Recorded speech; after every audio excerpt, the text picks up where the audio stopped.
Welcome to the Wednesday stream. I hope everyone's having an awesome Wednesday morning. Hey, Spread It Forward. Hey, Bread Crochet, how's it going?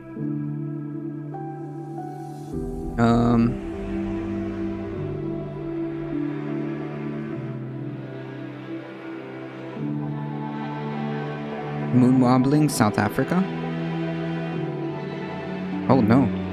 If you have that, send it to me.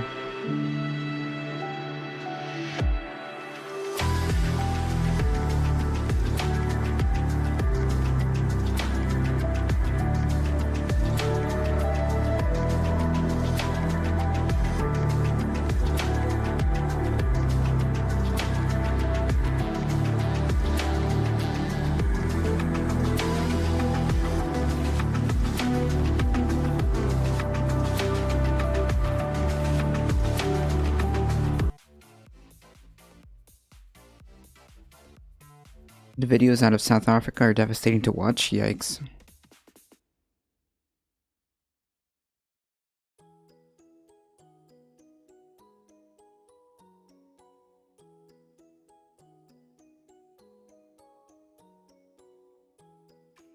Alright folks, let me get right into it, since we do have some ground to cover.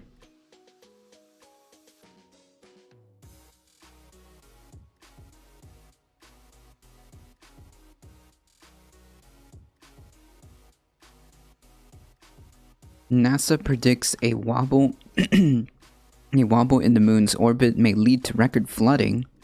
Oof. Yikes. Every coast in the US is facing rapidly increasing high tide floods thanks to a wobble in the moon's orbit, working in tandem with climate change fueled rising sea levels. A new study from NASA and the University of Hawaii, recently published in the Journal of Nature Climate Change, warns that upcoming changes in the moon's orbit could lead to record flooding on Earth in the next decade. Nice.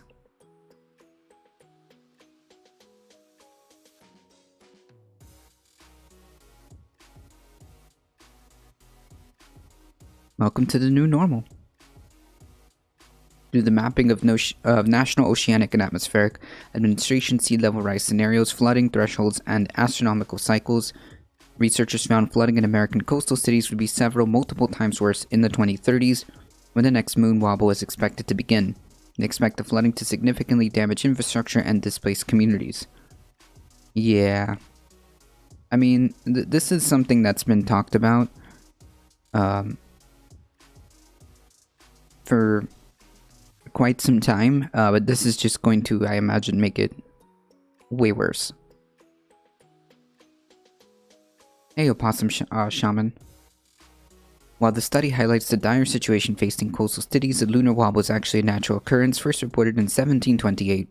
The moon's orbit is responsible for periods of both higher and lower tides about every 18.6 years, and they aren't dangerous in their own right.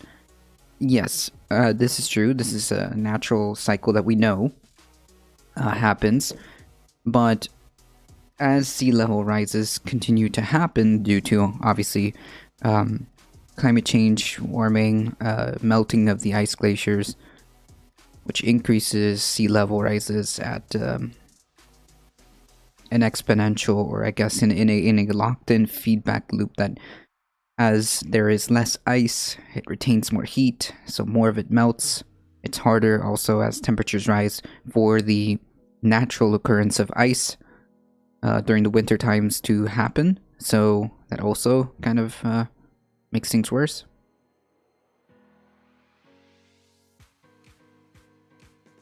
In half of the moon's 18.6 year cycle, Earth's daily tides are suppressed. High tides are normal.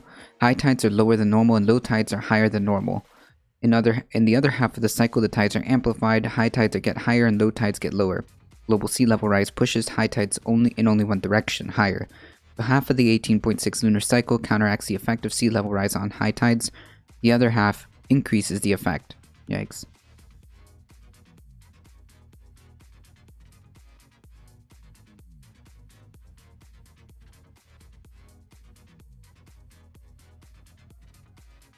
Oof. My hometown is already below sea level due to land subsidence. Yikes.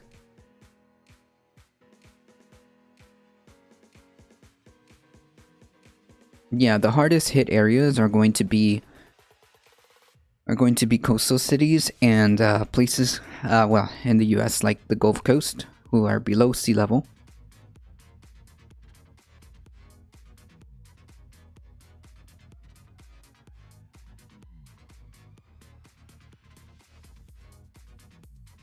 Yikes.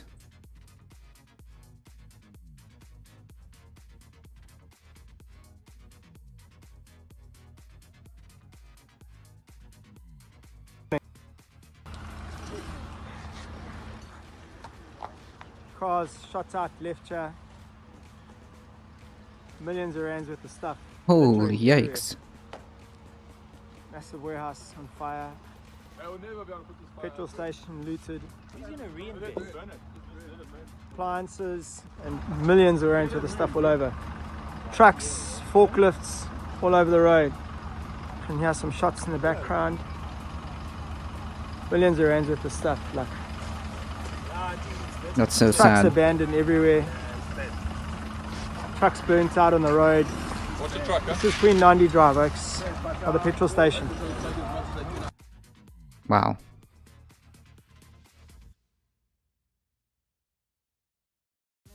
Good news, we're spending $100 billion on more nuclear weapons. Excellent. That's what we need to do.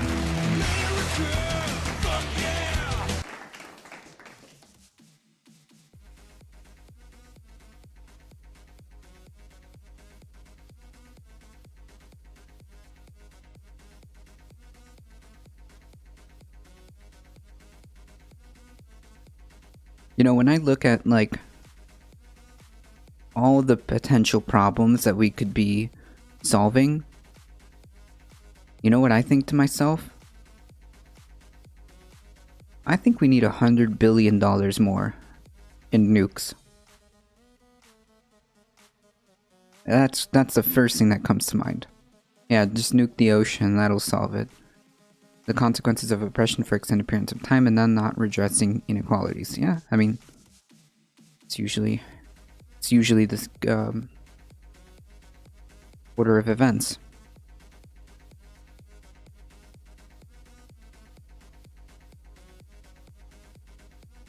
But this time around, scientists are more concerned with sea level rise due to climate change. The next high tide floods are expected to be intense and more frequent than ever before, exacerbating already grim predictions.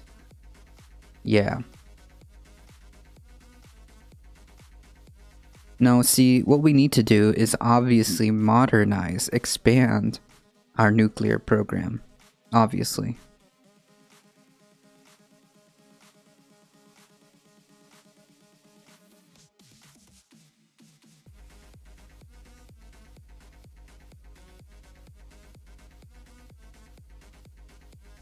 In 2019, NOAA reported more than 600 such floods. Scientists expect 3 to 4 times that amount in the mid-2030s after sea level rise has another decade to progress. Right, so like by the time this is what I was saying. I think it was last year, maybe this year. We went over a specific article about how firms, I think investment firms are already taking into account these things. They called it climate risk, right? And by anywhere from 5 to 15 years, there's going to be over 50% more houses that are going to be susceptible to flooding just here in Florida. And it kind of matches up with the time frame here, right? 15 years is just about 2030, 2035. So these folks have known for quite some time already. These folks know and are taking that into account. I mean, you know, things are dire when one of the biggest investment firms and God, what are they called? Not investment firms, but they take into consideration all like assessments and stuff like that. Let me see if I can remember what they're called.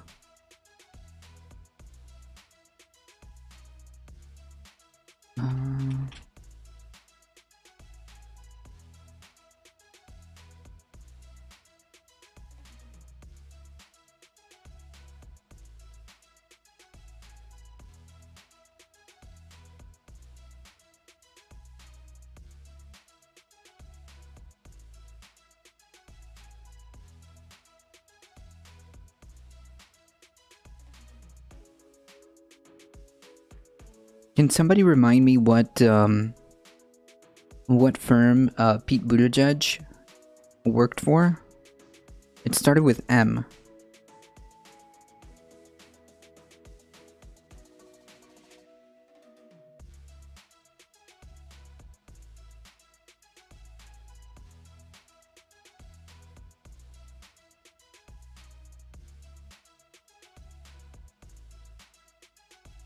That Marriott Bonfire Boundless card is looking enticing? Huh? I'm sorry, what you were saying? Oh, I was asking, what firm did Pete Buttigieg work for? It started with the letter M. I have, like, bootlegged photographic memory, so... Oh, the ad. Oh, yeah, we get weird ads. It's par for the course. Hey, Armeens, how's it going? The McKinsey Institute, yes, okay. Okay, there we go.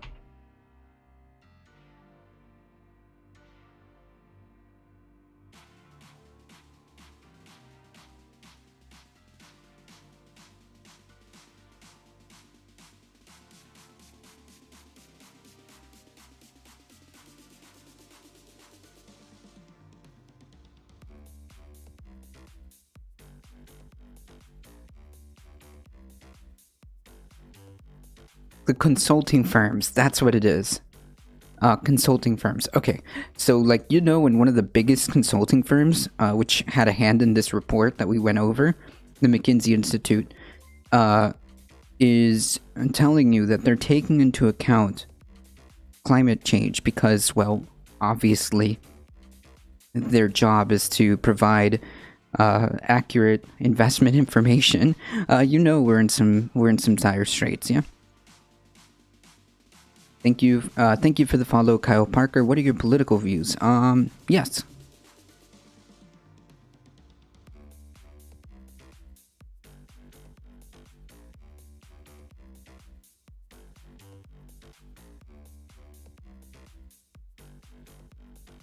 Yeah, that's right. Clearly the solution is to give nukes gender-inclusive names. That makes it, yeah, there we go. According to the study, these floods will exceed flooding thresholds around the country more often and can also occur in clusters lasting more than a month, depending on the position of the moon, earth, and sun. And during certain alignments, floods could happen as frequently as every day or every other day. Hey, this is cool. That's, neato. Neato.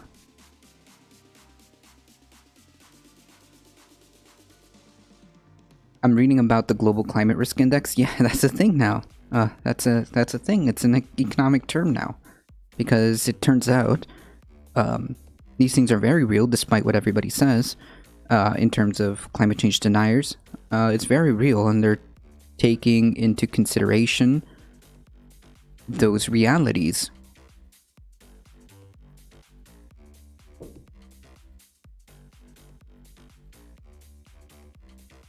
Climate Risk Index. Low-lying areas near sea level are increasingly at risk and suffering due to the increased flooding, and it will only get worse. The combination of the moon's gravitational pull, rising sea levels, and climate change will continue to exacerbate coastal flooding on our coastlines across the world. Sweet.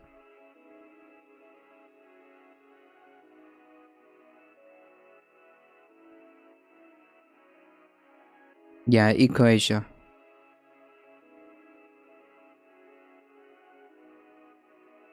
Climate Risk Index? Yeah, basically what it is, from what I understand, climate risk is just taking climate change into consideration.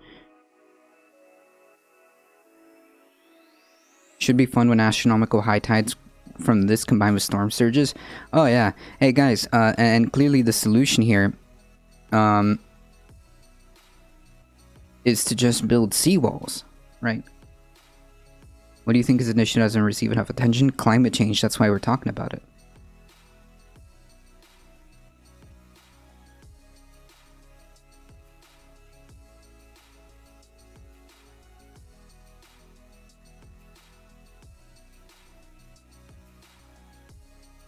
If you want the TLDR,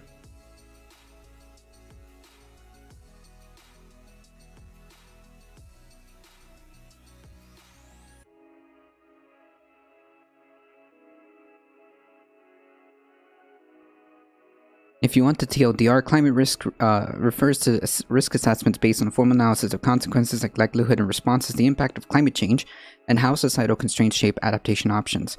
Common approaches to risk assessment and risk management strategies based on natural hazards have been applied to climate change impacts, although there are distinct differences. In other words, yeah, they definitely take into consideration this. Hey Memmius, how's it going?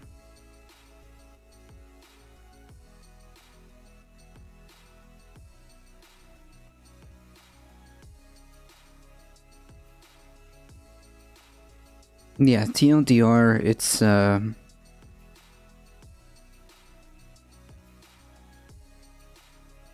warming water freaks me out the most.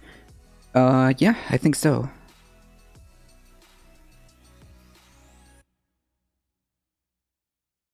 Well, that's the thing. Breck, it's not just about hot. It's not just like hotter, but also like it exacerbates. Do you remember what happened with this massive winter storm?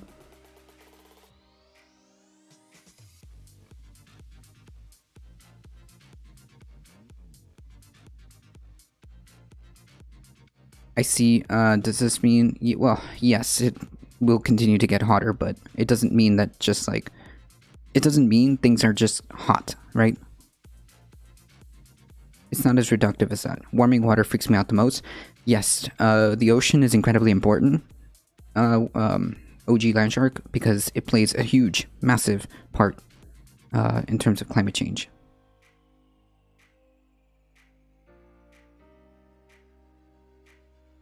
The heat increases the power of natural events, yes. That's right.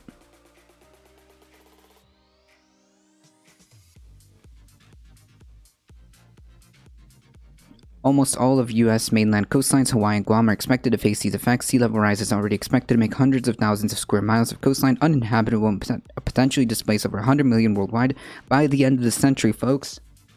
That's right. Not in some ephemeral time. Not in some, hundreds of years in the future, or, oh, this is not our problem right now. No, it's well within, the next generation. In other words, our kids that are growing up now are the ones who are going to face this.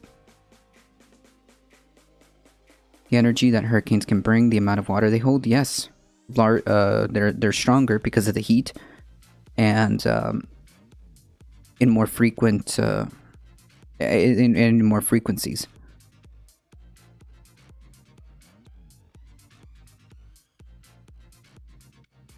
Well, electric cars are okay. I think that the idea that we're just going to solve this by everybody having an electric vehicle is also a bit naive. The rest of our lives will be spent watching in horror, basically, just watching it creepingly as our life progresses, creepingly get horrifying.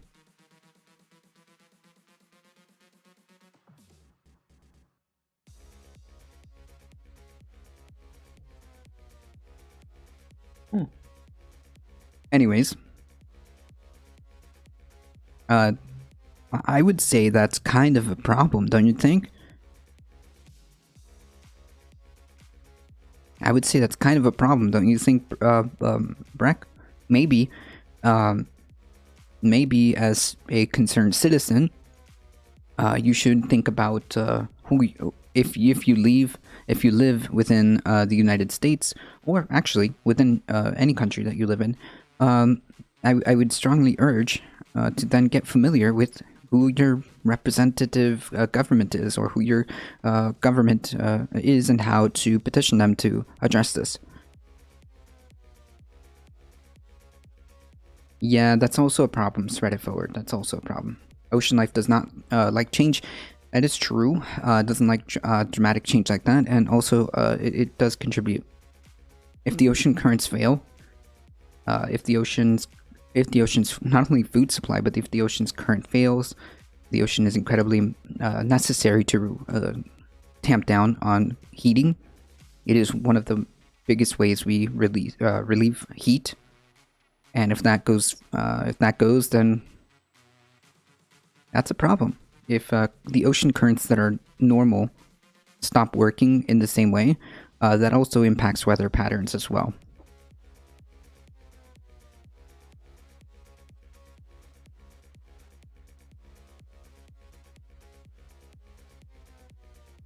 A 100 million people just by the end of the century, just taking into account coastal cities, right?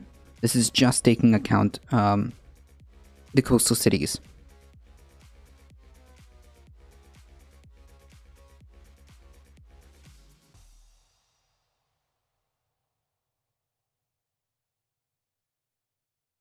Right, spread it forward. The oceans will be dead by 2048 if things continue. Yes, that is not good.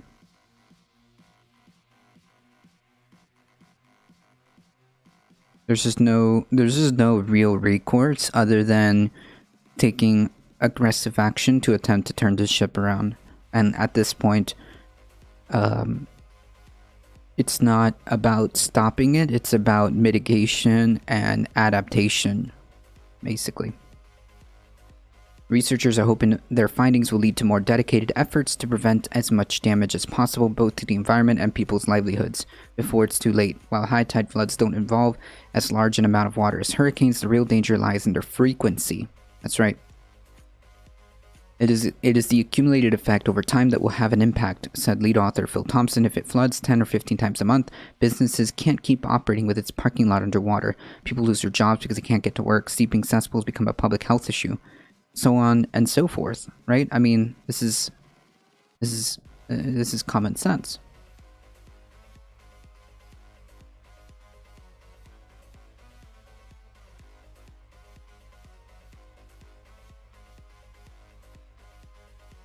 Well, I don't know, like, in the context that you're using it, I don't know what modernism is. Oh, textile. Oh, okay.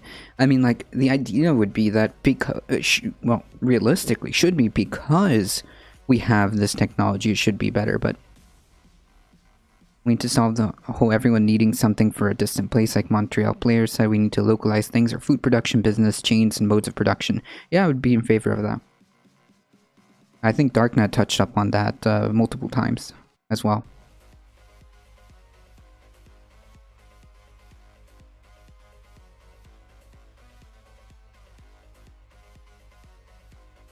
The idea being that we need to get off fossil fuels in as many ways as possible, in as quickly as possible, in as many ways as possible. Like, fast, now, yesterday.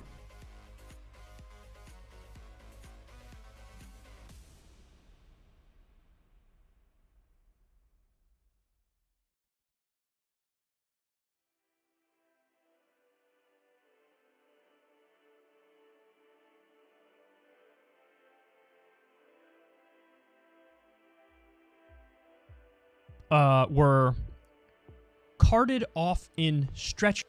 So I thought Biden wanted to change these issues. Well, he talked about it. Some of the rhetoric was good, but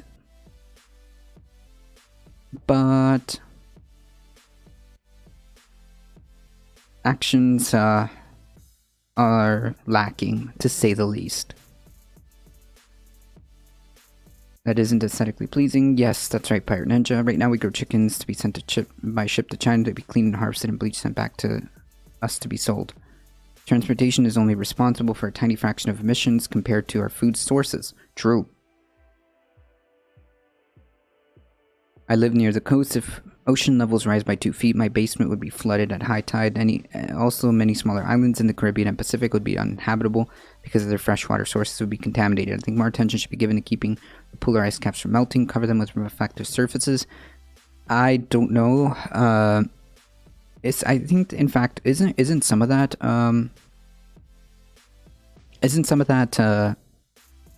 already happening, where they're attempting to kind of like have these ideas, but the reality is we need to get off fossil fuels. I literally know people who voted for Biden strictly based off this reason of fixing this issue. Sounds like a waste of vote to me. Not really, because the alternative would be to go even further backwards. Like it's not even like staying the same. It's going backwards. So no, I can't. It's not how things work. And given the two choices, from my morality or from my perspective, it is always about doing the most amount of good for the most amount of people, and it's always attempting to do the least harm. I don't understand why in the end it's a vote between two people when there's plenty of other candidates. Why? Well, because I'm glad you're questioning that. You think about that. You think about that question and tell me if this is a working system. You think about that question and tell me if this is a working system. Yes, I saw that, Alio.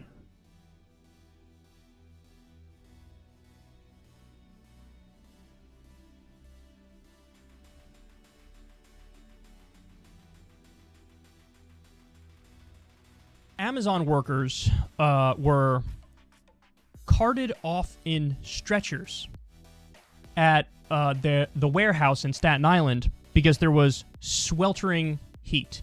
So Jordan Chariton's Status Quo says the following: "New, we uncovered Amazon workers in New York warehouse have been fainting, being carted off on stretchers due to the sweltering hot working conditions inside the warehouse. Quote, from the moment we walked in, we're literally dripping wet." So he goes on to explain when... Good question. Good question. Think about that.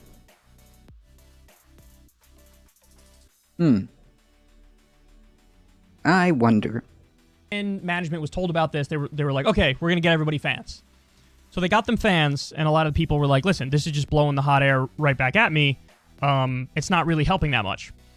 There were also issues where, wherever they would get their cooler water, it wasn't working, and so the Amazon was handing out bottles of water that who knows how long they've been in the heat because the water was cloudy and the water was hot.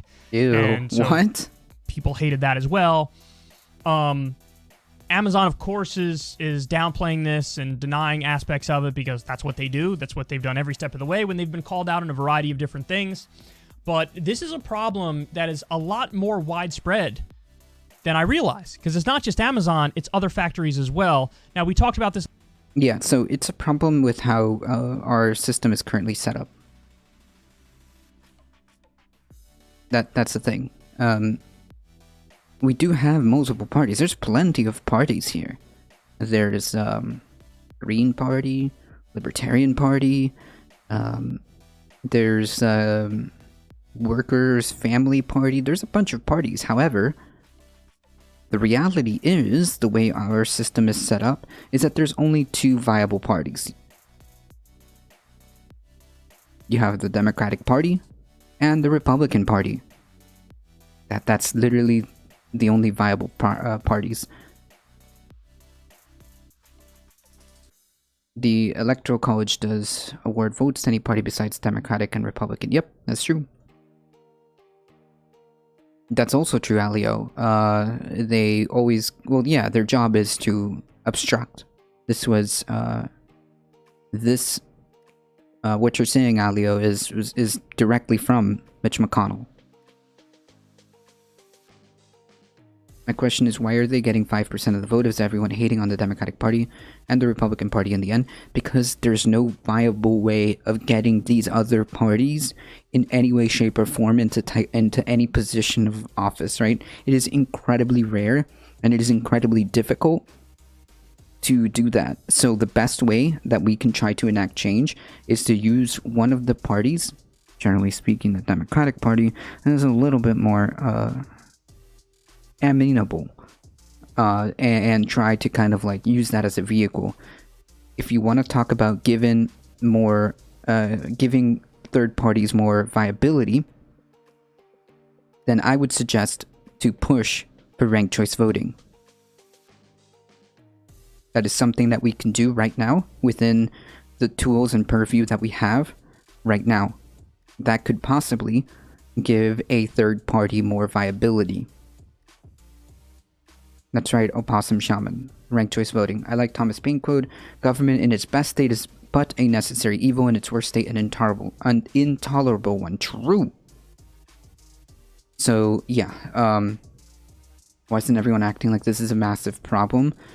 That's a good question, because people have really, in my opinion, I think a lot of people have become disillusioned, or I should say apathetic, because they continue to believe that there is nothing for them. None of the parties represent them completely, so what's the point?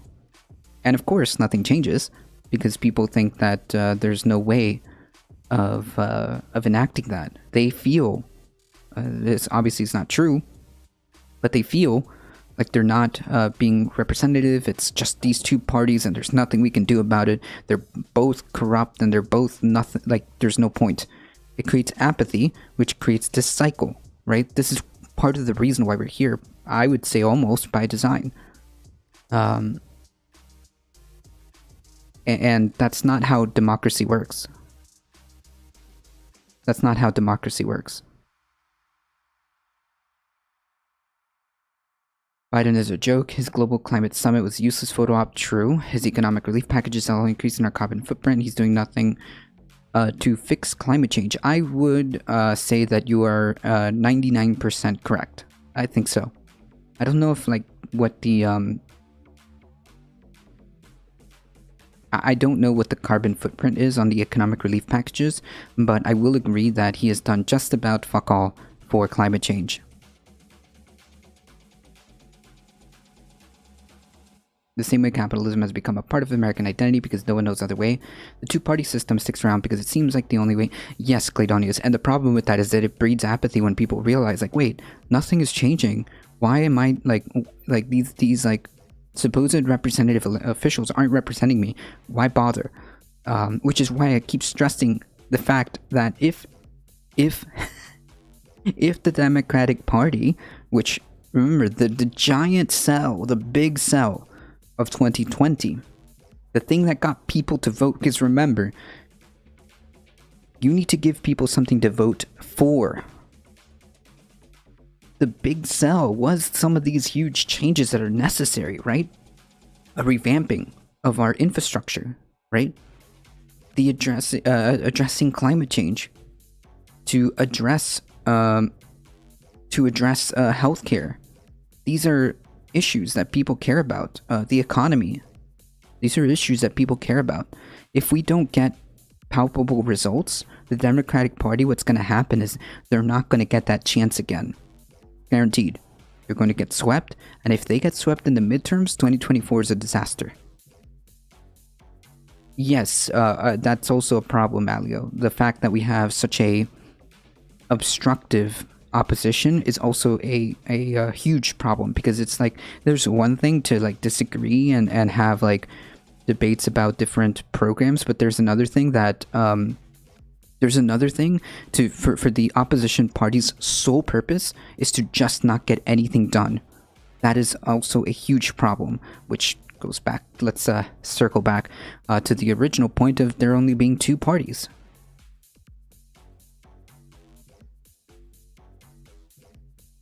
I mean, like, we saw what Mitch McConnell's plan was during the Obama administration, and he's deploying it again. It's the same plan. It's not, there's no secret. The opposition party isn't there to provide like alternative solutions. The opposition party is just there to obstruct, and that is a huge problem.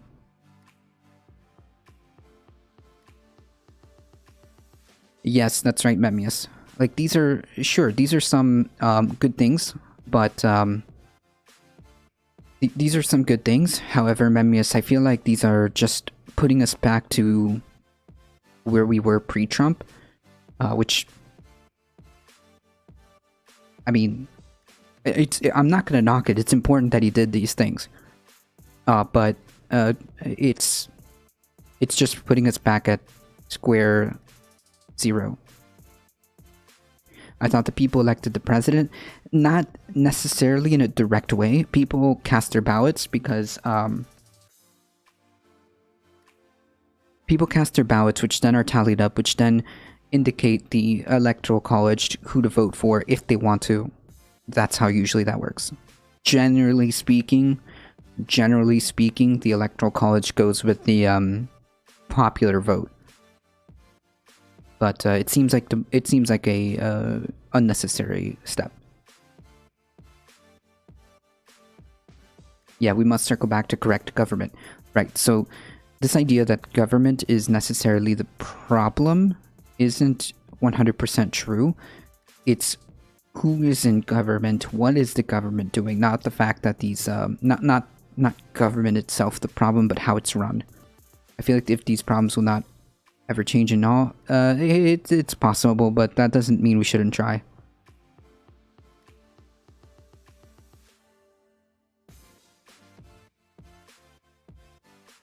That doesn't mean we shouldn't try to make things better, right? Despite the fact that we are facing a massive climate crisis, that doesn't mean we should stop trying to like bring awareness and try to put like political pressure on our leaders to attempt to address this, right? Until the clock is run out, our job is to continue to try. That's right, Biden hasn't been in power and used for a year yet, and yes, that's the whole idea. That's why I keep like stressing this and being and being a little bit hard on Biden. The electors picked by the parties is the biggest scrap I have. It ensures that only one of two parties can be elected. True.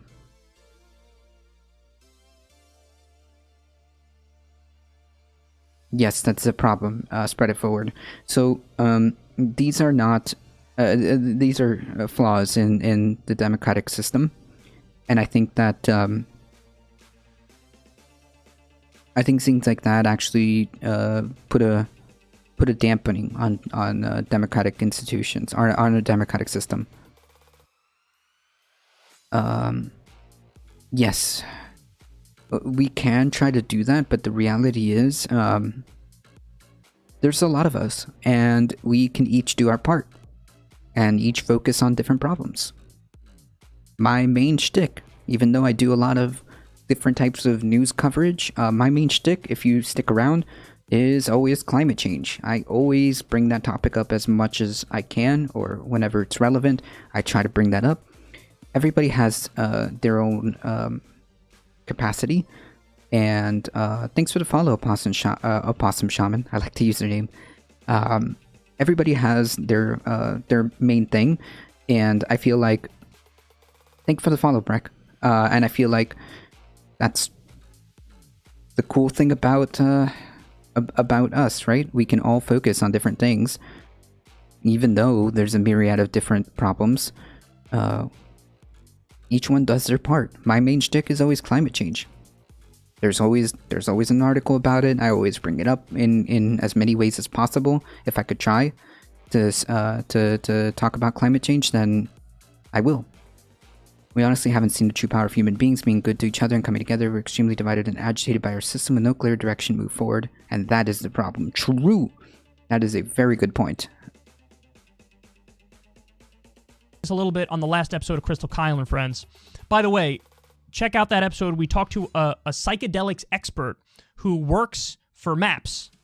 I think you're assuming that people would want to always like work together, so it's like it's difficult to try to get people to do that, to focus like that, Breck.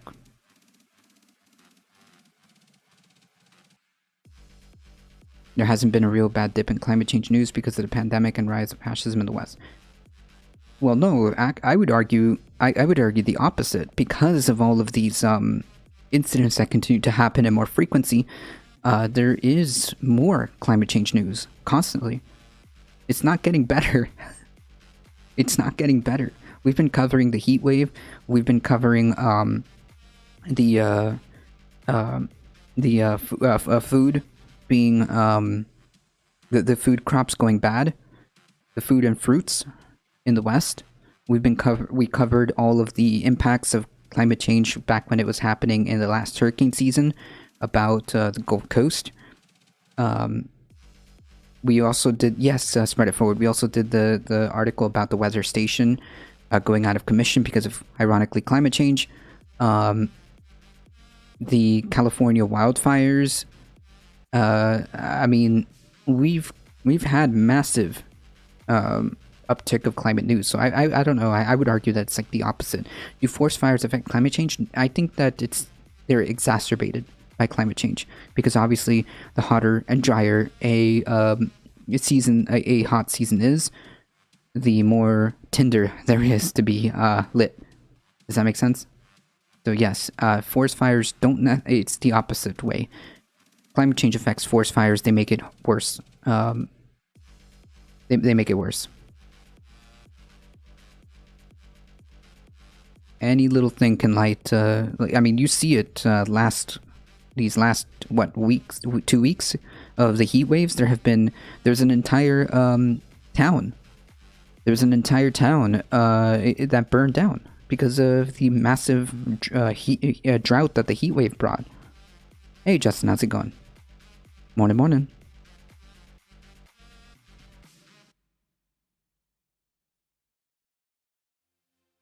Yes, fires also create CO2. Yes, but I think that it is obviously bad. But the problem is it gets exacerbated by the drought and the dryness of the area. And MAPS are at the forefront of all of these studies on MDMA and psilocybin and all these psychedelic drugs, and they're studying how they help, or if they help, with anxiety, depression, PTSD, so on and so forth. So check it out. You're not going to want to miss it. And guys, by the way, the algorithm crushes us when I talk about foreign policy or drugs. That's when the algorithm crushes me the most. The most.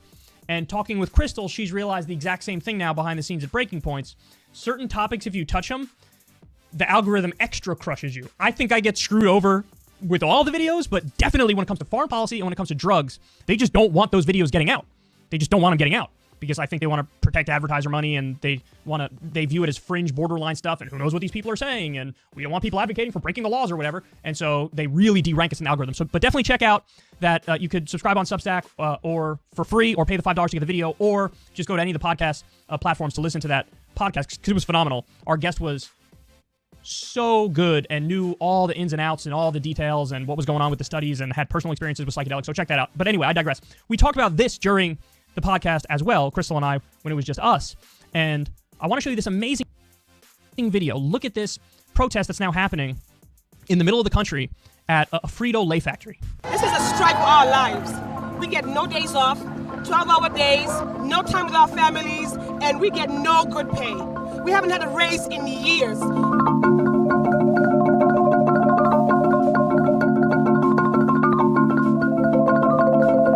You have people in this building that's been here for over 25 years, and I've been here for 37, and they are still forcing those people and myself 12 hours a day, 7 days a week. They were working from home. Half of HR couldn't be seen for most of the weeks, but we had to be there 12 hours a week, 7 days a week. It's unfair to these people that got kids, that got families that live out Yes. These trees are big. Yes, that's also true.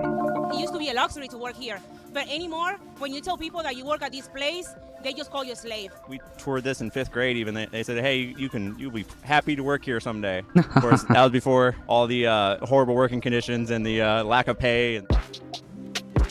Hey, thank you for the 10 biddies. I appreciate that, Alio. Appreciate You that. leave at 7 p.m. and they want you back in here at 3 o'clock in the morning. That's not fair. We need time with our families. We need time with our children. People that work 7 days a week, 12-hour shifts, sometimes they have to pull suicide, which is you're off at 11 a.m., but you have to come back at 7 p.m. When we had the ice storm, we were in here, day in, day out. And all we got was some little lamps filled with kerosene to warm us up, and that didn't do anything in the warehouse. One person already had heat exhaustion, like within a day, like of the higher temperatures hitting. And this was at night. Couldn't leave the line. No one came for breaks. No one helped him out. Management said you got to keep this line going and get it back up. They ended up wheeling him out that day. Cool. We have gone 6 full years with nothing. Actually 7, because this is drug out a year. And then they offered us, for this new contract, they offered us a dime the first year, nothing the second year, and a dime the third year. So that would mean we would be going 9 years with 20 cents. You know, everything goes up, you know, milk, gas, everything. Our wages aren't going up. We can't survive like this. They are greedy. The CEO is making millions, yet we are making nothing, getting cents in raises. This is not fair. This is not something that we wanted to do. Well, how do you think the CEO is making millions? This is something that we had to do. Nobody wants to go on strike. Nobody wants to sit out here making a spectacle of ourselves. But we will if we have to. If we want fair wages, if we want to be respected when we walk in the building. What country is this? If we The want the US. training site of Topeka to be a little bit better, we'll do this as long as we have to. That's amazing. That's amazing. So a lot of these people working 12 hours a day, 7 days a week. They went 9 years with a raise of 20 cents total. So Bespoke Post, they just send you a cool box every month. Wow, this is kind of awesome. This thing is jam-packed. Look at That's out of this world. So when I watch that, first of all, solidarity with all the workers there. What they're doing is incredible. There's now a shortage of some Frito-Lay products in certain places because the workers I would are on just strike. work at You know what? McDonald's. They're on strike for a Oh. very good reason. So definitely Oh. solidarity with them.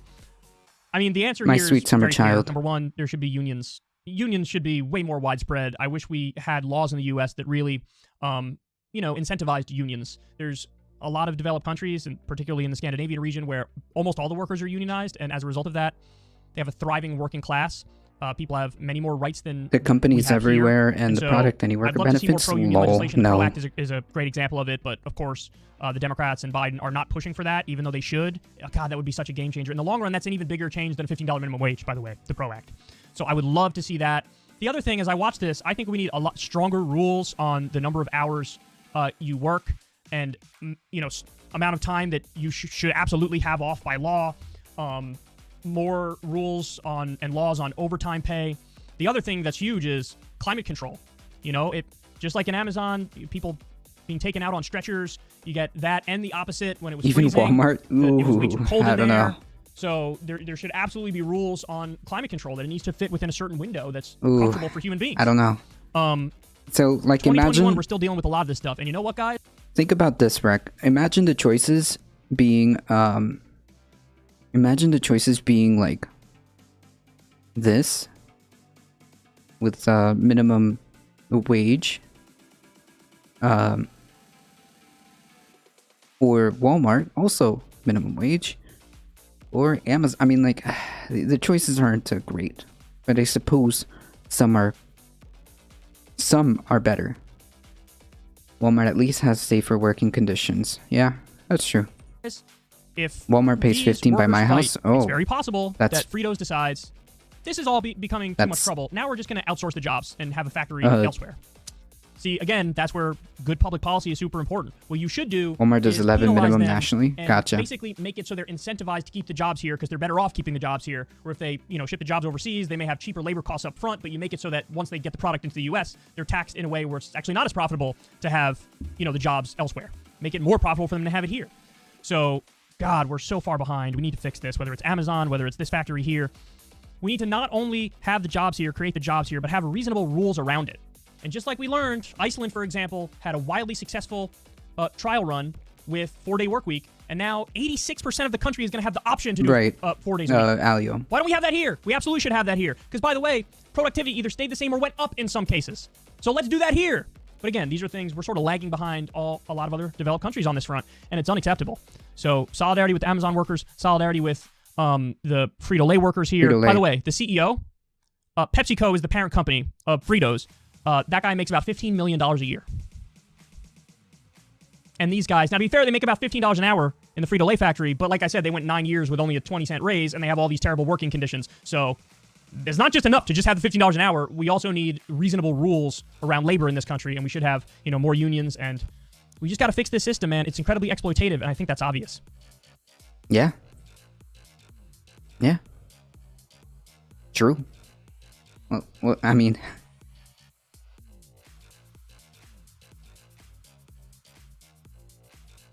that's why we should earn if minimum wage increases, productivity 26 an hour. If you do not want to work at Walmart, trust me. Yeah, Wing, didn't you work at Walmart? Please, enlighten us.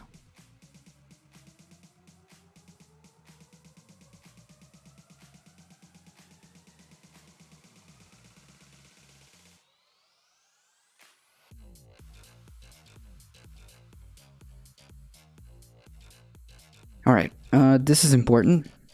I was not aware of this until now. The average rent has doubled since I graduated and wages have not followed. Yep. I still work at Walmart. They let customers abuse you all day long and never side with you. Customers legit can shout and curse. And I must be polite. I personally know people who work at Walmart. They get to slack off for above minimum wage. Maybe that is anecdotal at your Walmart, but retail is pretty bad. Retail is pretty bad. Alright folks, this is important.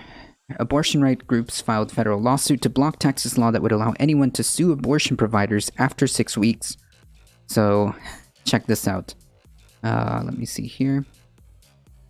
Several abortion rights groups and providers filed a federal lawsuit on Tuesday to block a Texas law that would allow people to sue abortion clinics, doctors, and anyone else helping someone get an abortion in the state after 6 weeks. The law signed by Texas Governor Greg Abbott in May, set to take effect in September, invites private citizens, even those outside of Texas, to help enforce the state's 6-week abortion ban, awarding them with at least $10,000 per each successful court challenge. So they're like pseudo-deputizing the citizens, right? Pseudo-deputizing the citizens. If you see anybody trying to get one of them abortions, 10,000.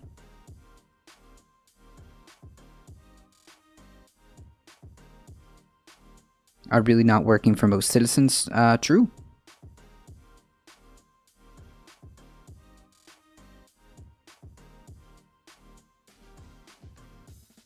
That's also true, Elio.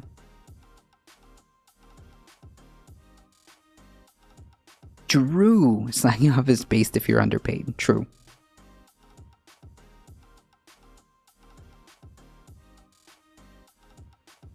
The law will incentivize anyone who disapproves of a patient's abortion, a relative, an abusive partner, or even stranger to sue the provider and obtain a court order stopping the abortion.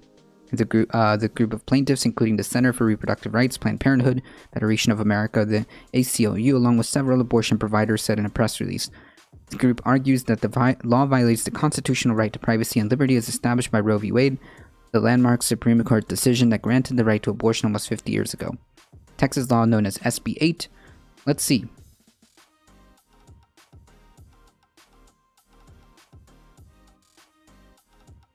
Well, here. How about we actually look it up?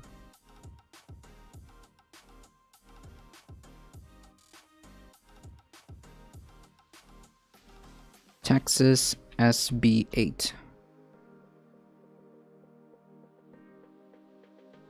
All right.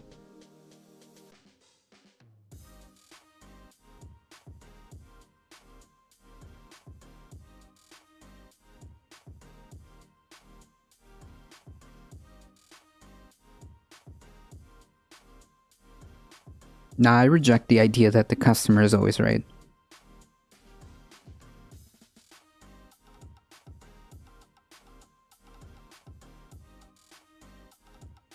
Alright, SB 8. Let's check it out.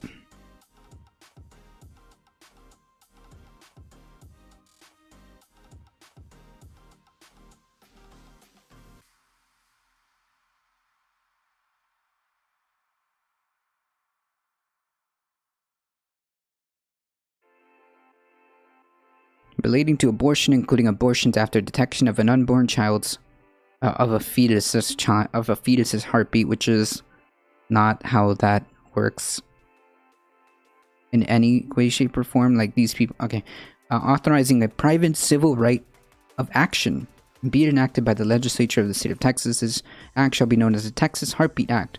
The legislature finds that the state of Texas never repealed, either expressly or by implication, the state statutes enacted before the ruling of Roe v. Wade, 410 U.S. 113 in 1973, that prohibit and criminalize abortion unless the mother's life is in danger. Section 3, Chapter 171 Health and Safety Code is amended by adding the subchapter H to read as follow. The detection of a fetal heartbeat definition in this subchapter: fetal heartbeat means cardiac activity of the steady, repetitive, rhythmic contraction of the fetal heart within gestation sac. This is not okay.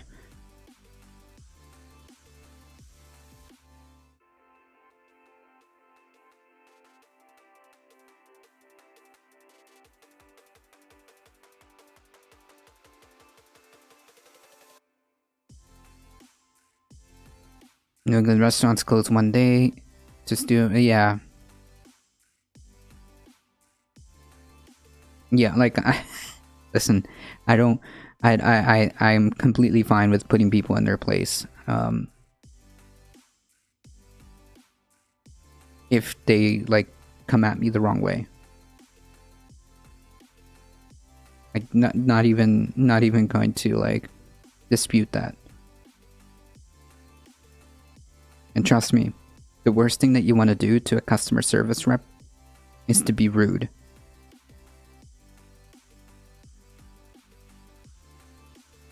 Like, people forget, like, I'm here to help you. I also have the power to be as really, really, really dense and contrarian about it as possible.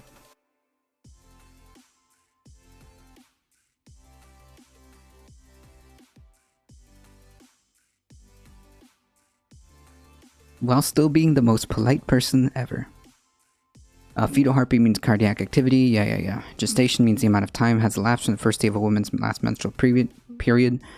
Gestational sac means its structure comprising the extraembryonic membranes that envelop the unborn child that is typically visible by ultrasound after the 4th week of pregnancy. Holy yikes. 4 weeks?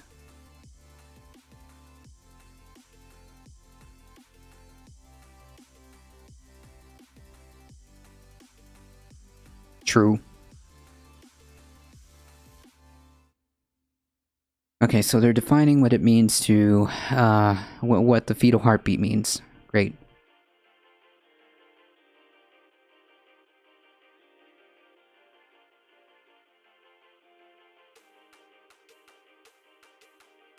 Texas has compelling interest from the outset of a woman's pregnancy in protecting the health of the woman and the life of the unborn child. I hate, like, this language that they use, unborn child. To make an informed choice about whether to continue her pregnancy, the pregnant woman has a compelling interest in knowing the likelihood of her own unborn child surviving the full term based on the presence of cardiac activity. Wait, correct me if I'm wrong, but that doesn't always, like, pan out, right?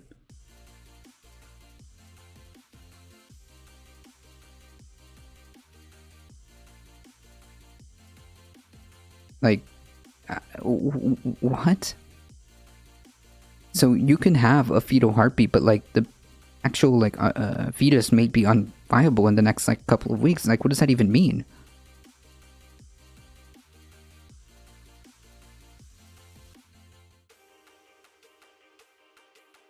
I agree, Wing.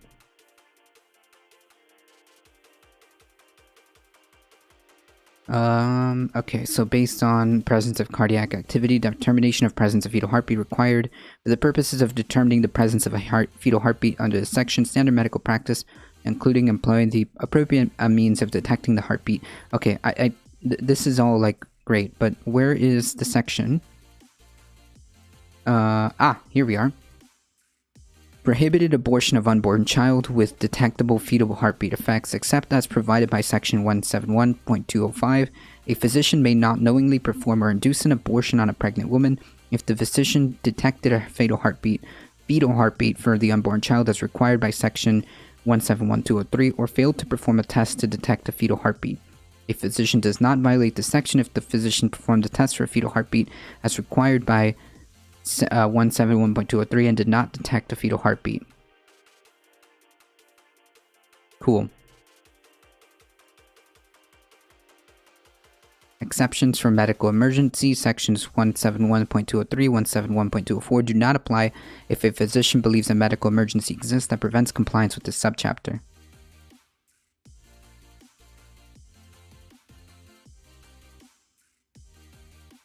They also have to maintain records of that. Cool.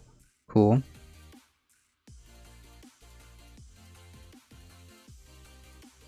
And here's the juicy part, folks. Here's the juicy part. Alright?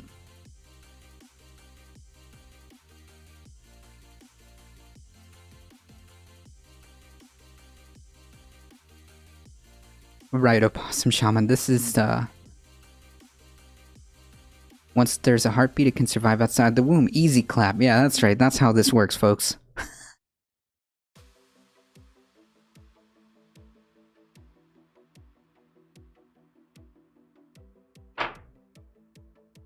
That's how this works.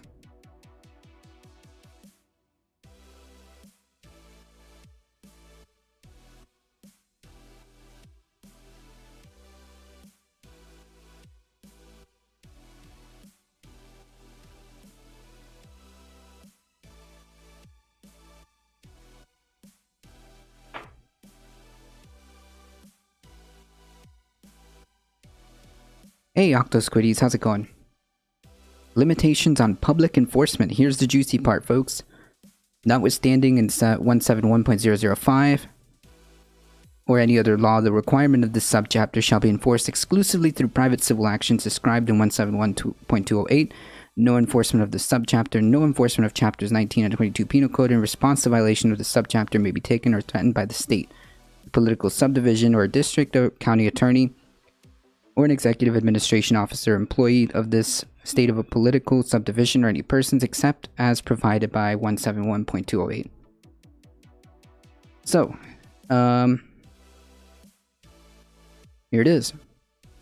Civil liability for violation or aiding or abetting violation. Any person other than other than an officer, employee of a state or local governmental entity in the state may bring a civil action against any person who performs or induces an abortion in violation of the subchapter.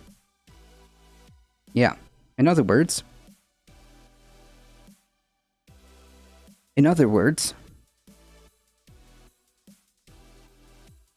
technically, they're not, the state is not banning abortions. It's just saying to take action civilly, and opens up, it's like the weirdest loophole. And essentially what it says is the citizens, the concerned citizens who find out if you had an abortion can sue your doctor, can sue whoever aided and abetted you to get an abortion. So yeah, totally normal, totally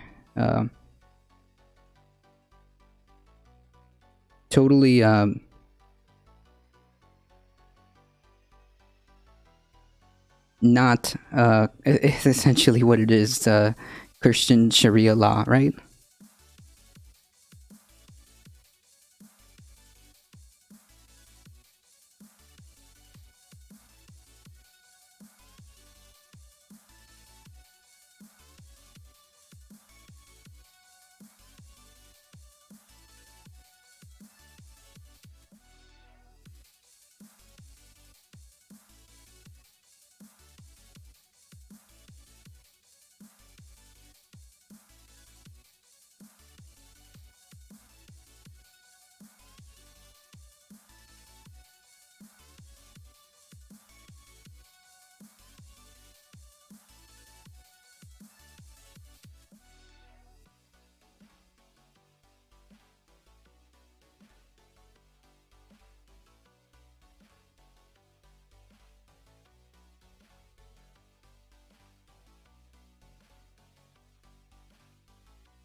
Hold on, folks. Like to chill in other streams in the meantime? Yeah, I've seen you around Nocto Squiddies. I've also seen you in Ben's chat.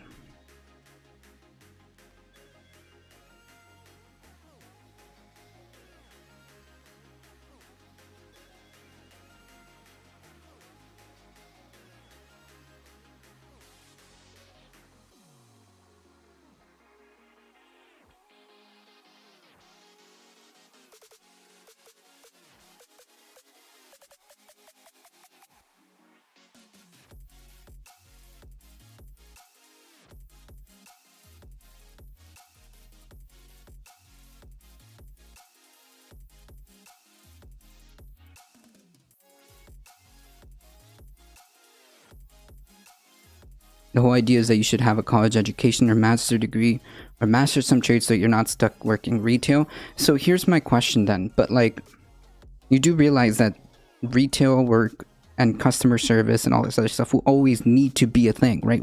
Generally speaking, will still have to be done. Do you think that it's maybe then unfair that some of these, do you think it's unfair that then why should they be treated any differently? Should every worker who works a full-time job should be paid a living wage, period. And if you can't factor that into your business, then you shouldn't be in business.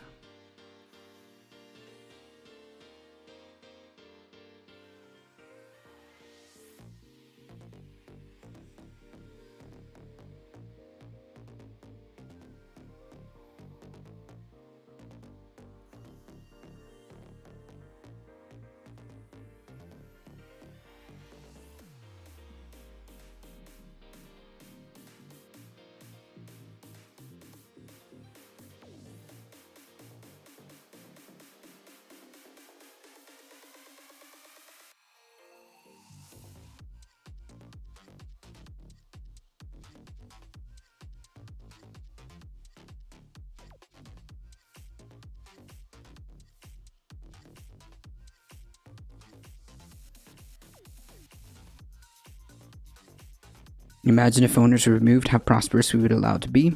Well, I mean, always somebody's going to have to make decisions, right?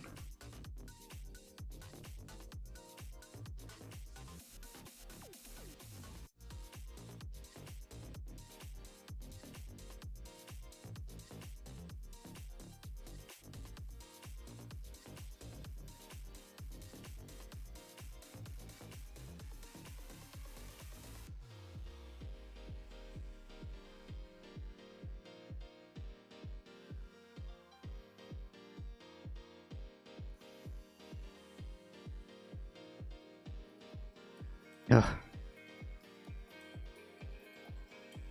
Sorry about that, folks. But in the end, I'm gonna believe that if you do some job or career, how about you better yourself and further education so you can get out of that shithole? Not necessarily that's always guaranteed. I'm not knocking like the idea of getting college degrees or anything like that.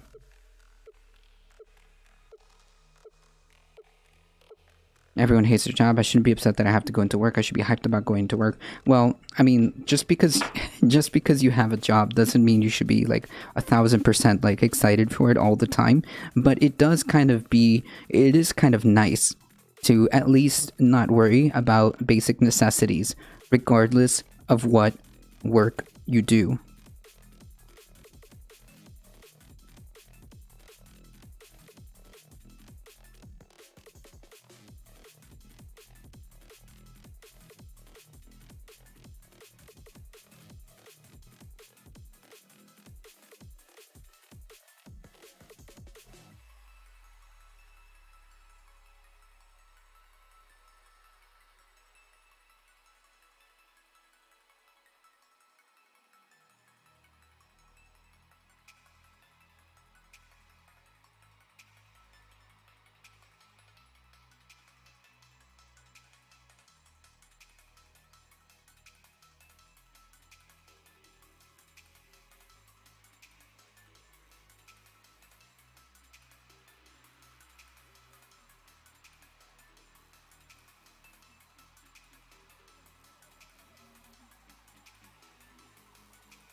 I understand everything you're saying. I'm just portraying a terrible situation. Sure, everyone.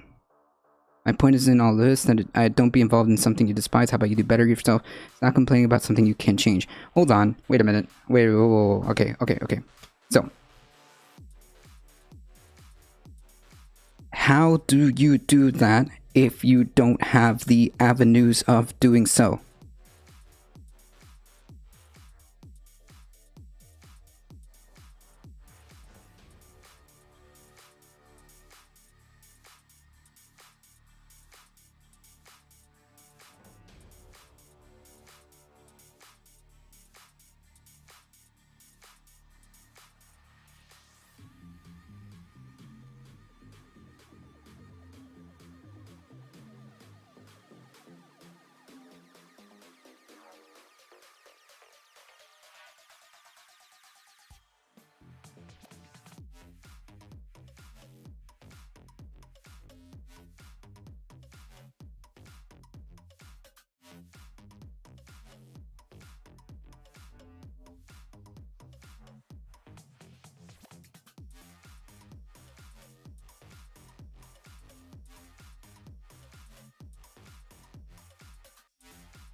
Elaborate? What do you want me to elaborate on? Do you know, like, how do you expect to, how do you expect to better yourself if that requires you to be on a hamster wheel for tens of thousands of dollars in debt?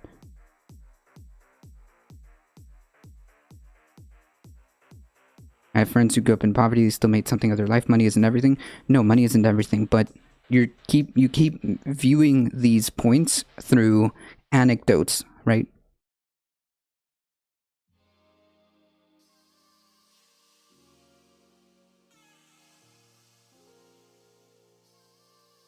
I think Wing is making fair points.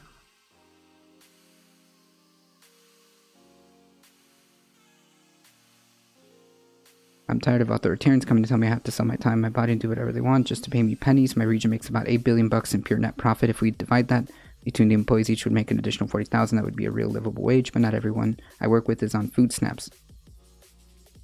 Yeah, so, yeah. Anyways, sorry about that interruptions, folks. Anyways, here we go. This is what I wanted to bring out. Civil liability for violations, aiding and abetting, may bring, so anyone who is not an officer or employee of the state may bring a civil action against anybody who performs or induces an abortion in violation of the subchapter, knowingly engages in conduct that aids or abets performance or inducement of abortion, including pay for or reimbursement costs of an abortion through insurance or otherwise, if the abortion is performed or induced in violation of this subchapter, regardless of the person knew, should have known, or should have known that the abortion would be performed.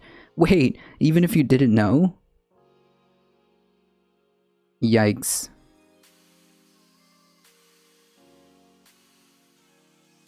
Intends to engage in this conduct described by subdivision. If a claimant prevails in an action brought under this section, the court shall award an injunctive relief sufficient to prevent the defendant from violating the subchapter or engaging in acts that would aid and abet violations of this subchapter. Statutory damages in the amount of not less than $10,000 for each abortion that the defendant performed or induced in violation of the subchapter, and for each abortion performed or induced in violation of the subchapter that the defendant aided or abetted.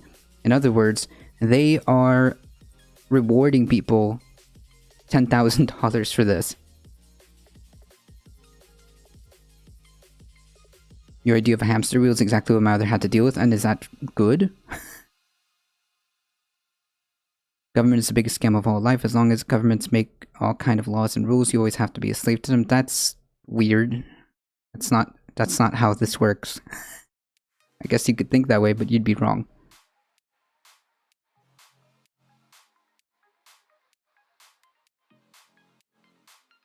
So yeah, basically the state of Texas is telling people, pseudo-deputizing people, if you see something, if you see a woman get an abortion, make sure you intervene and we'll give you $10,000 if you win your court case.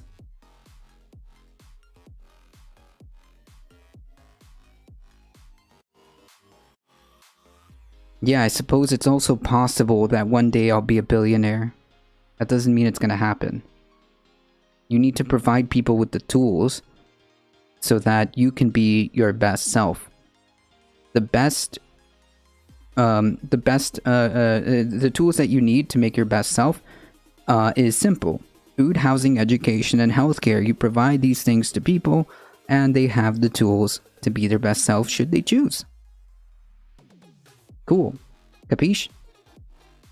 Texas law known as SB 8 is one of the slew of restrictive heartbeat abortion bans recently enacted by Republican governors, as laws seek to prohibit abortions once a fetal heartbeat is detected, which typically occurs at 6-week mark. At a time when some people don't even know they are pregnant. Cool. This new law opens the floodgates to frivolous lawsuits designed to bankrupt health centers, harass providers, and isolate patients from anyone who would treat them with compassion as they seek healthcare. Yeah, TLDR, we don't even need this article. We can just go to the actual bill. We can just go to the actual bill and see just how, like, cringe this is. Here, I'll post a link in chat.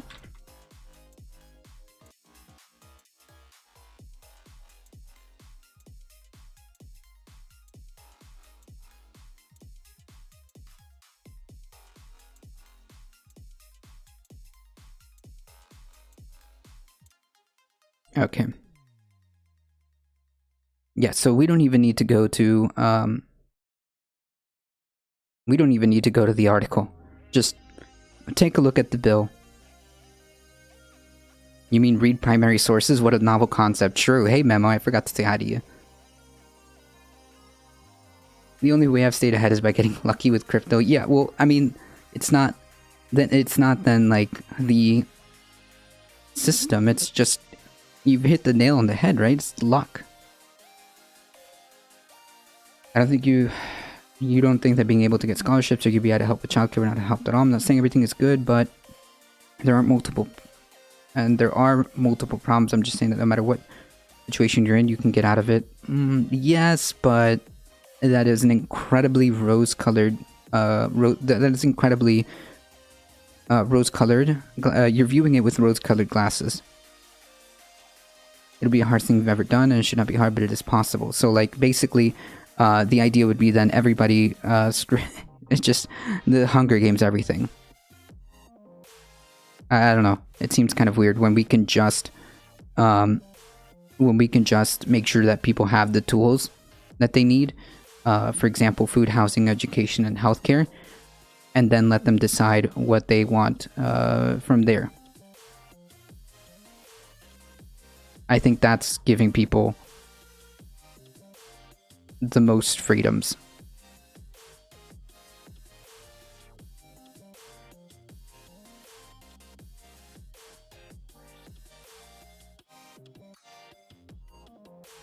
I'm not saying we shouldn't fight for these tools, I'm just saying why not help yourself right now and be in a better place. All we can do is try, okay? But for example, in some areas, your only choice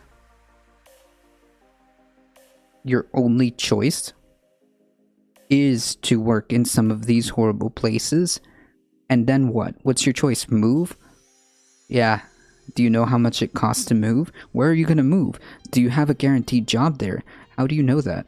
I mean, like, what are the prices? Like, you know, that so many people do not try, they do the bare minimum. That's incorrect. You're, like, seeing things, again, maybe anecdotally, but that's also not true. There are people who work literally almost 80 hours a week just to stay afloat. And that's not just one or two people. I'm talking about tens of millions of people that work 2 jobs just to stay afloat. Does that, how are you supposed to, quote, pull yourself out of there, right?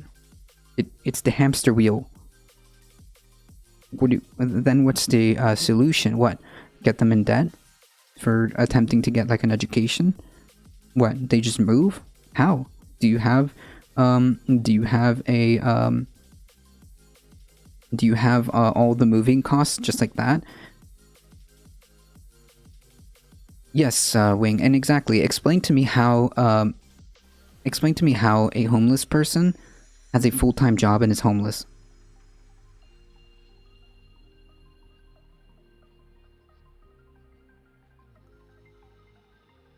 What's funny is I know someone in my previous classes who was working 80 hours a week while going to school full-time. She's doing good for herself.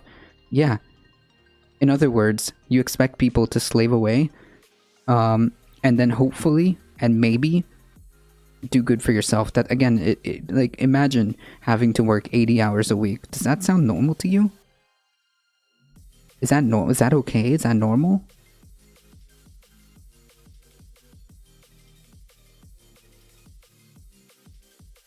I was working 60 hours a week and still homeless. Explain that one. Is that okay? Is that people just being lazy? Is that people not wanting to try? That seems kind of strange, my dude.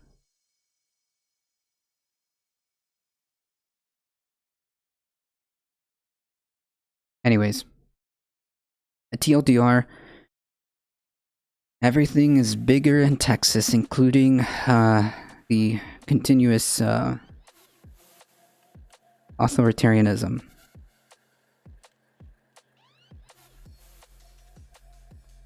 According to a report from CNN, tensions at Fox News between host Tucker Carlson and the big executives are kind of hitting a high right now.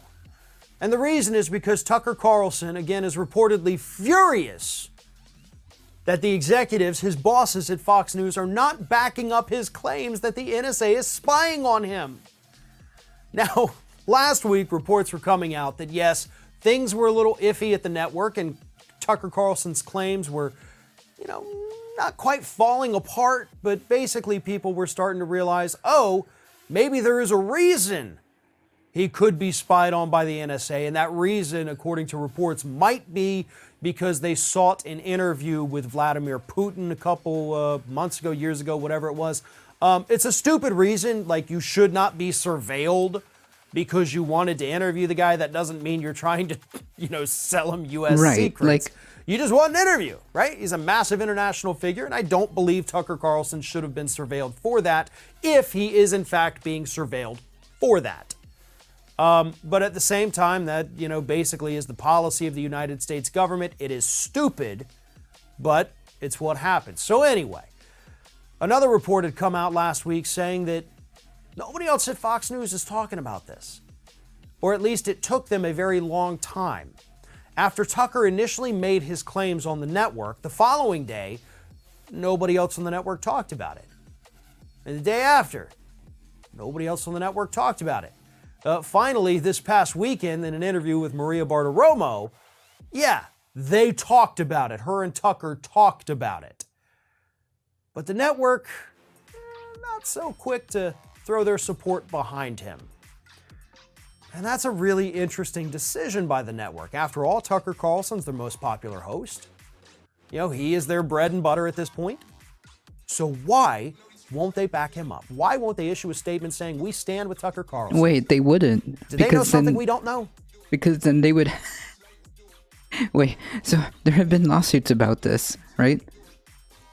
The standard defense is always that no reasonable person would ever believe this guy is saying anything that a reasonable person would believe that this is true.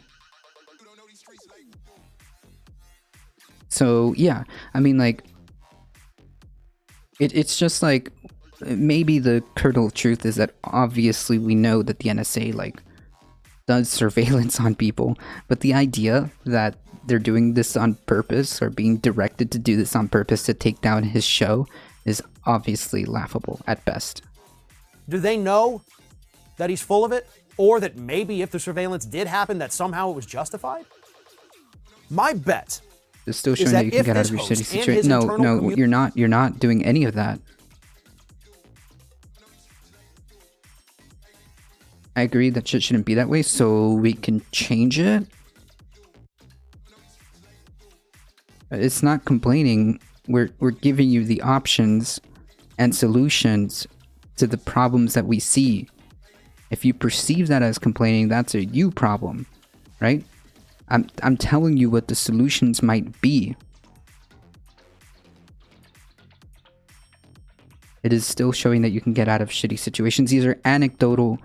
They mean nothing to me. I can tell you a whole bunch of fantastic stories too about how my friend, who is a completely fully graduated person, makes less money than me, and is stuck now in the proverbial hamster wheel because he has to support his family because his mom can't work and his dad is not necessarily the able to provide for the family, so he's the one stuck in a hamster wheel having to take whatever crappy job comes out of it because he has no choice.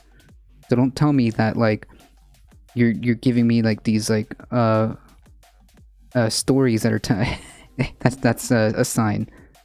In the end, we can acknowledge these things, fight for better situations, and still be optimistic of better things being in a better situation in the future. No, we can do that now. There's things that we can fix now.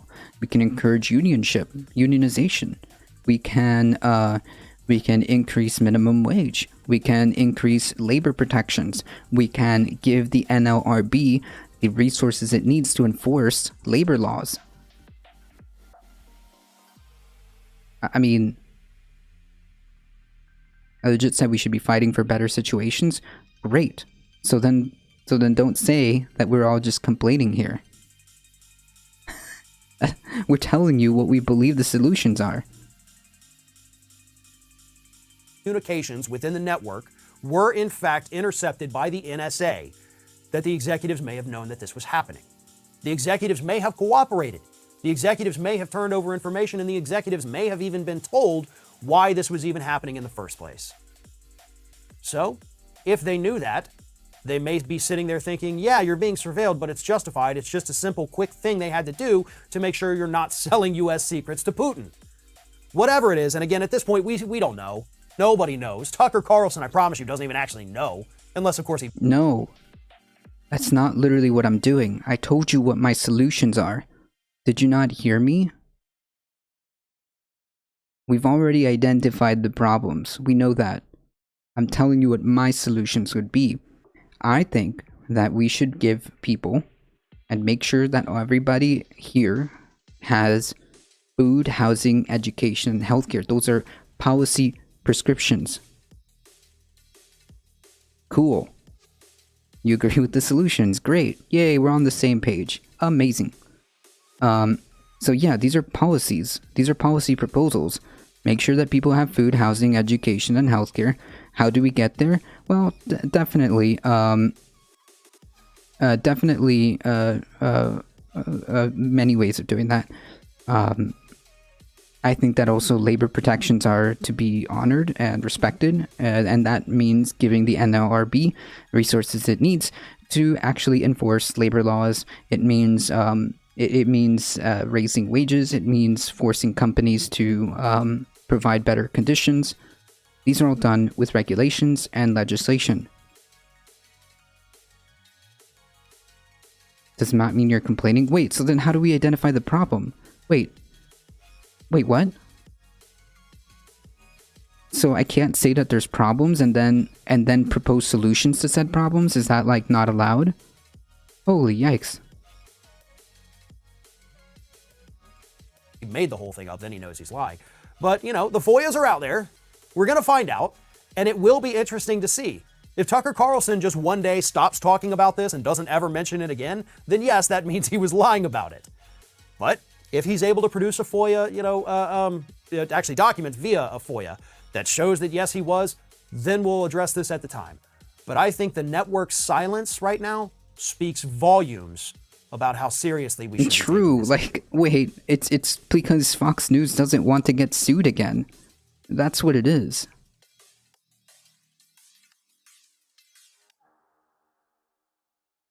That's what it is.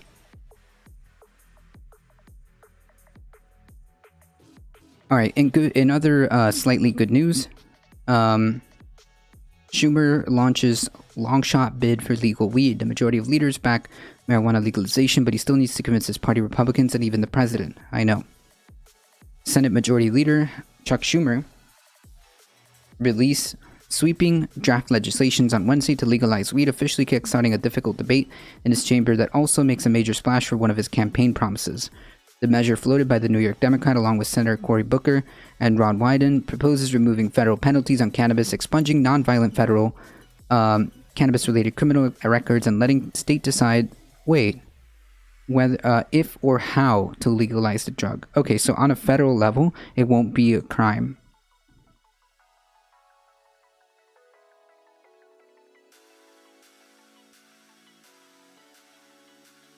I see. This is like pedantic. I think, because in your analogy, if I missed school because I was sick, that is an excuse. Just because it was a good excuse does not mean give an excuse. Switch that over to the word complaining, right? So, but I'm not just telling you that I'm sick.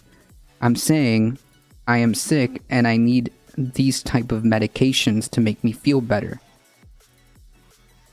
So it's not just like me telling everybody, oh, I'm sick, oh, I'm sick, oh, I'm sick. It's me saying I have this and this is what I would need to get better. I don't get it. Like, it's perfectly fine to critique a system and to have like grievances with how like things are, and then provide a solution instead of just quote complaining. Like, I don't know, it feels like a weird an unnecessary like tangent, right? Because at the end you're claiming to literally be on board with the same solutions, and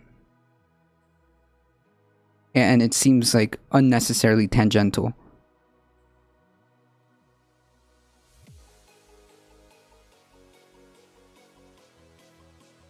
It seems unnecessarily tangential if, like, at the end of the day you claim to agree with the solutions, because the whole point of pointing out a problem is to provide the solutions. Anyways, marijuana legislation has spread rapidly across the country in recent years, where 18 states have fully embraced full legalization, and 37 permit medical marijuana.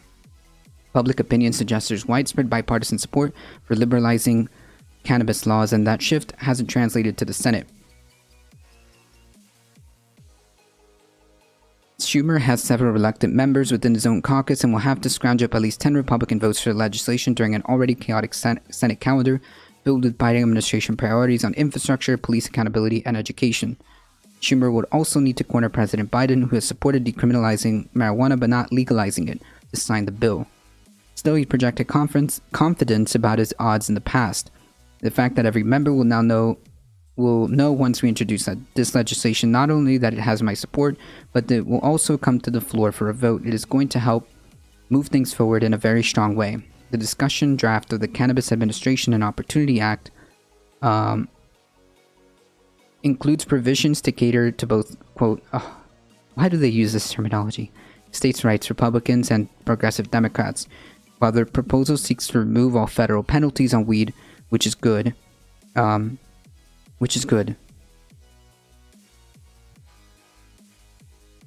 We need to just end the ridiculous penalties for weed or marijuana. It would allow states to prohibit even the possession of cannabis along with production and distribution, not to states' rights. It would also establish funding for a wide range of federal research into everything from drug driving to the impact cannabis has on the human brain. Wait, don't we have a whole bunch of studies of that? Don't we have a whole bunch of studies on that? I think we've already done the thing.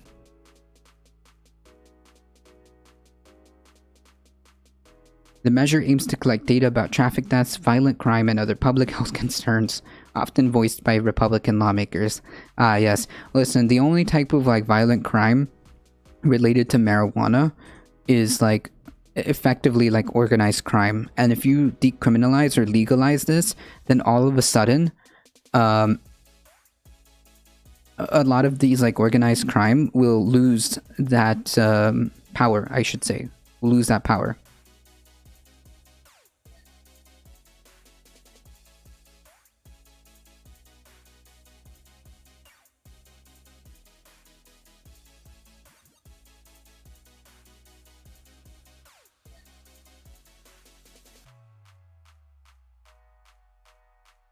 I feel like you're just stuck in a loop of an unnecessarily pedantic tangent that has nothing to do with any of the things that we're talking about. right? Like, I don't know. If you're like, if we've got nothing to argue about, then why are you like making the scenario of like the most unnecessarily tangential thing?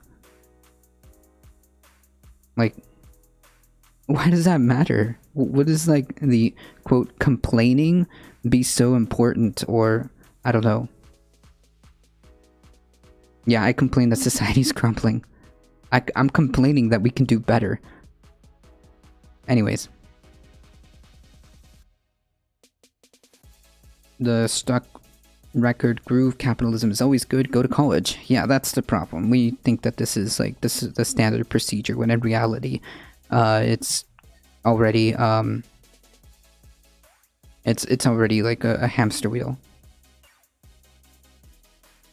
Well, I'm saying to make something good of a shitty situation. Yeah, we are. Isn't that the whole point?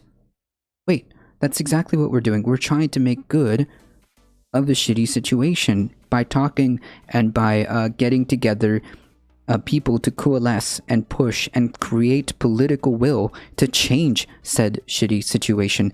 That's how that works. I don't get it. Like, complaining is like whining and moaning and never doing any action. Yeah, like the connotation, even though that may not be like the direct definition, like the implication is like, is that we don't want to do anything about it. We just want to sit here. You need to do more than that? Yeah, that's the whole point. To build political will to do something. But without the political will, to build pressure on our representatives to do anything, then nothing does get done, right? Yeah, that's why I'm saying you're going on this pedantic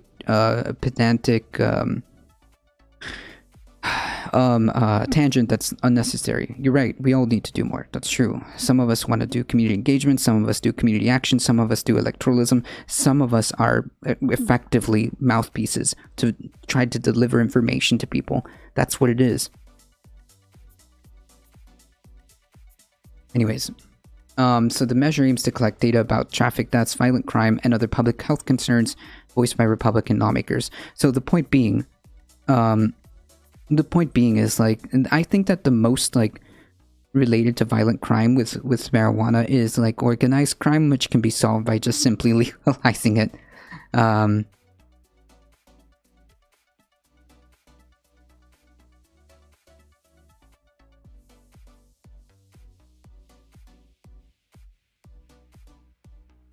That's right, Gmon.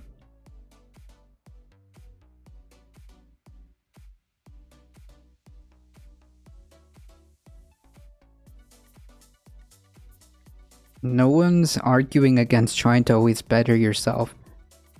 I think that's kind of a given. No one's arguing against helping yourself or being your better self. No, literally nobody is arguing against that. However, by the solutions of, quote, helping yourself, by, quote, getting better jobs, how?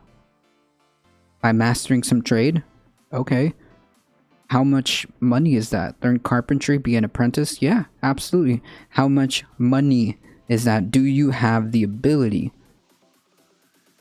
to pay for trade schools, which are often quite expensive?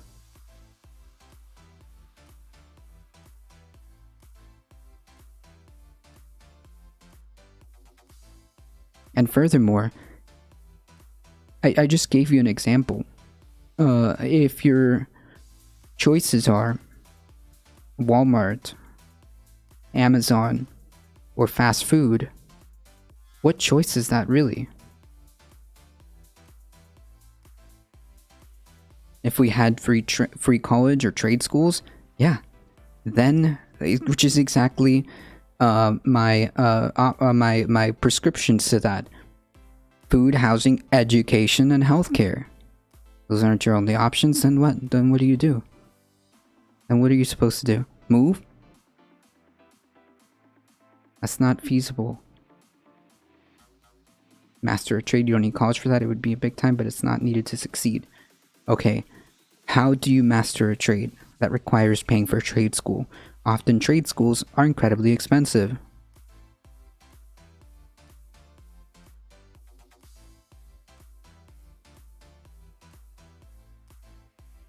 We have the internet. That's not... What? Wait. Okay, so in order for you to be a trade, in a trade, generally speaking, you have to be certified to be credible. Okay? There are regulations and rules that you need to have and licenses that you need to have in order for you to be X, Y, or Z. Are you suggesting to just get people on YouTube and just learn? Like, wait, that's not how this works. Okay. On the flip side, the proposal also includes provisions that are crucial to progressives. That includes 3 grant programs designed to help you socially or economically disadvantaged individuals, as well as those hurt by the war on drugs, and expungements of federal non-violent cannabis offenses. This is important. This is important. Expungements of federal non-violent cannabis offenses. States and cities have also created an automatic expungement program for prior cannabis offenses eligible to anyone funding created by the bill. The Senate's discussion draft is based partially on a bill that passed the Democratic House in December that sought to remove federal penalties on weed, among other things. Expunging some criminal records and create a social equity grant program, among other things. But with the Senate in Republican hands at the time, the legislation was viewed as a messaging bill and a way to gauge support for the issue. All right.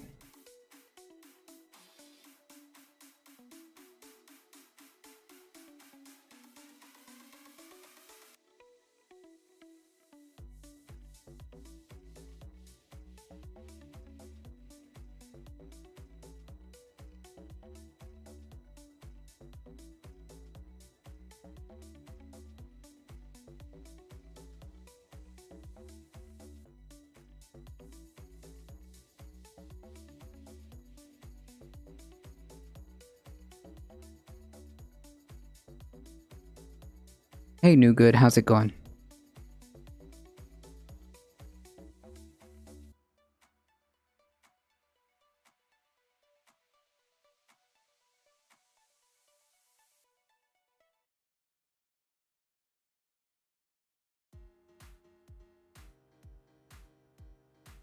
I'm hanging in there. USD has a lot of good agricultural scholarships with room and board. Yeah, scholarships. You know why they're required? Because it costs a lot of money otherwise.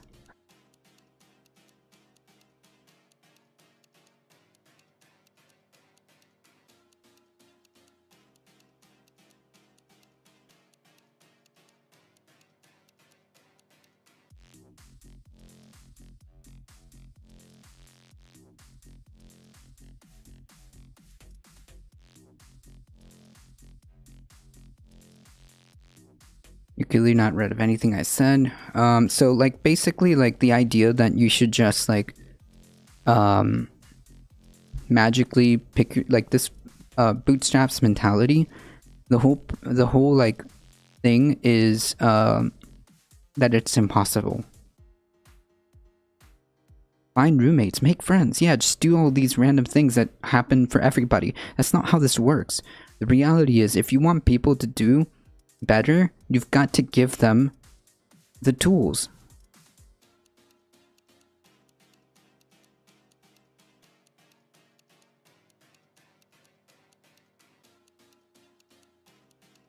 Correct, Whimsical Peach. How can you physically get out of a shitty situation when there isn't support and structure there to make that happen? It would be possible if we had resources to help people to get up the ladder or to get on the ladder even, but it doesn't exist. Yeah, exactly. Thank you. That's probably the best summary of what of how like I have thoughts in my head of what I would articulate.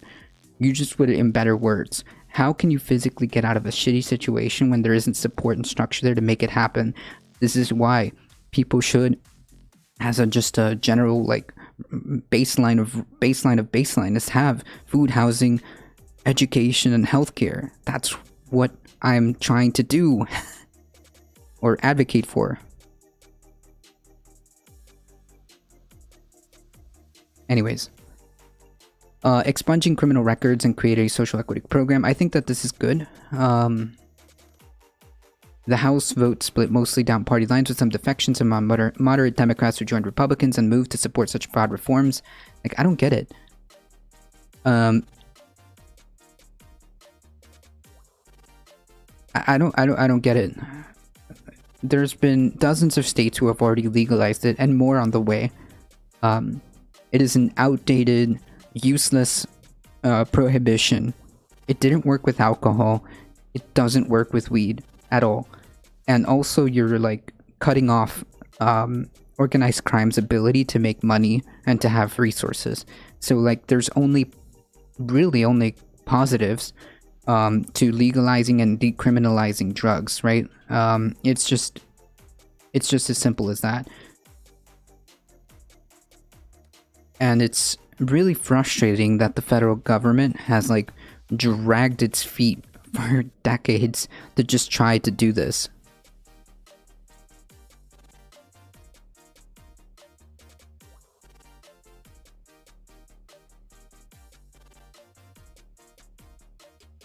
Some Senate Democrats, like Senator Jeanne Shaheen, has voiced opposition to legalizing marijuana. No Republicans have come out to replace the dubious Democrats, regardless of local support.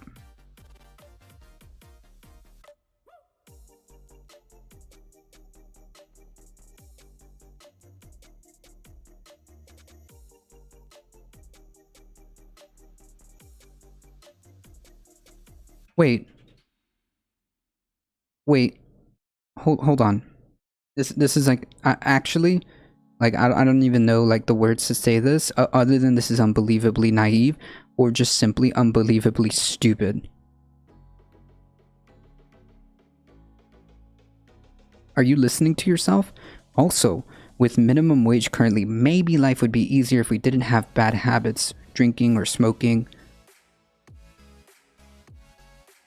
What? That is unbelievably naive. And not only that, it's just like unbelievably stupid. It's not literal facts.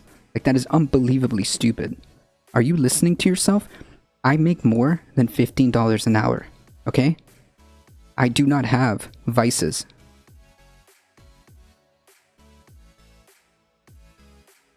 I do not have vices. I make more than $15 an hour. By myself, I cannot afford cost of living.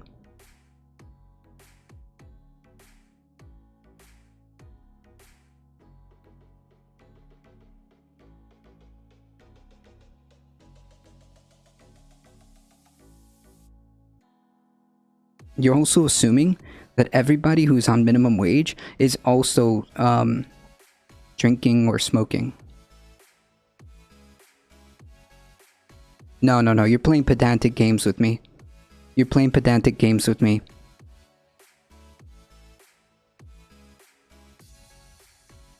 That is that comment is unbelievably stupid. I literally wish I had nicer words to say. I really wish I had nicer words to say.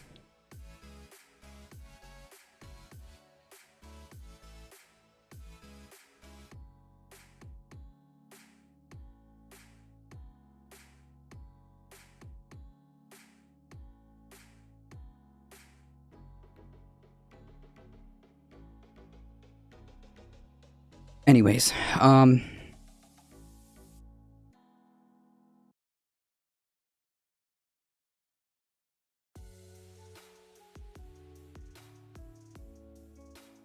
you're saying that, yeah, so like, no, go back to your original comment. Your original comment was minimum wage currently, you're making the assertion that because of the current minimum wage, life would be easier if we didn't have bad habits. Who's we? You're assuming that everybody has bad habits who's on minimum wage. If you take away those bad habits, minimum wage is still not sufficient to cover cost of living. Nowhere near that. I said bad habits make it worse. But so then what is the point here? You're making like these weird tangential and beyond ridiculous comments. Nobody here is saying everybody like should not strive to improve themselves. I don't get it.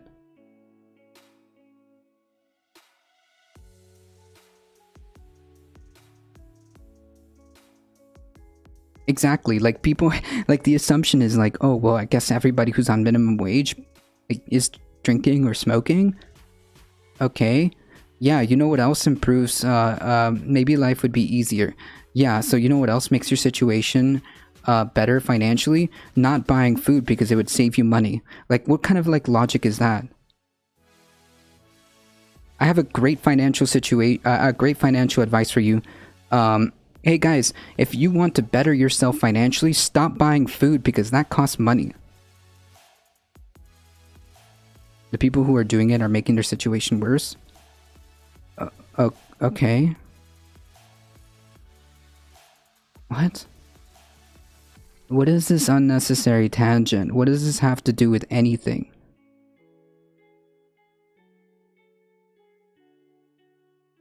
This is beyond stupid.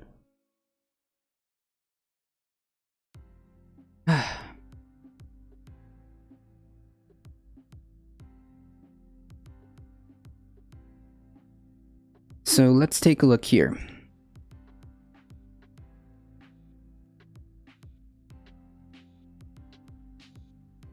Right, Octosquiddies, that's the whole point. That's the whole point. It shouldn't matter. The reality is, no matter if you're a Walmart worker, you should be paid a living wage, period. Regardless. And what you do at that point is up to you, but the cost of living should be factored into every wage. Europe plans aggressive new laws to phase out fossil fuels. The proposal expected on Wednesday are likely to be more ambitious and specific than other countries' efforts to fight climate change that may include a border tax on imports deemed to be polluting. I think that this is possibly a good way of moving in the right direction.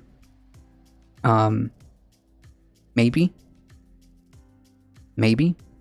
The proposals known as Fit for 55 are just that, proposals. They would take many months to negotiate among the 27 member countries and the European Parliament before becoming law, and they will certainly invite scrutiny to Europe's own reliance on extracting and burning fossil fuels in its own territories, from oil and gas drilling in the North Sea to coal mining in countries like Germany and Poland.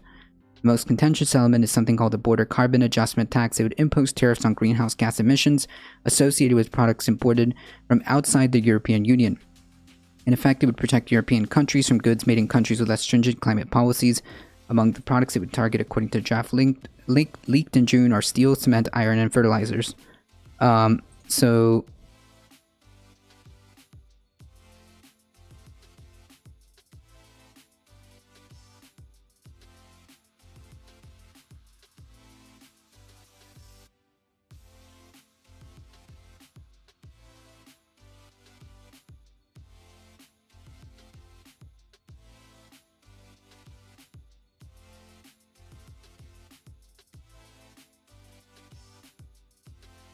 Right, so hold on. I was just pointing out a real problem that a lot of people have. People who live in poverty have these bad habits. One, source. People are saying, this is literally like Trump language. People are saying, many people are, like, who are these many people? Second of all, you're assuming that because they're poor, they have these bad habits. Wait, what? And third of all, what difference does it make? They're still poor. Taking away that bad habit that you claim will still make them poor. Do you understand that, right? And third of all, rich people have bad habits too. Turns out they're people too. The difference is their bad habits have absolutely zero impact.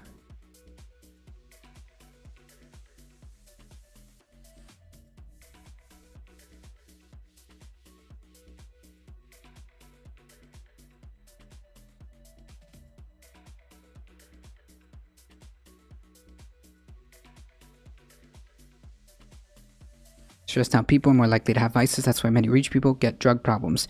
Yeah, the difference is it doesn't, like, they have the ability to like sustain themselves and have a cushion.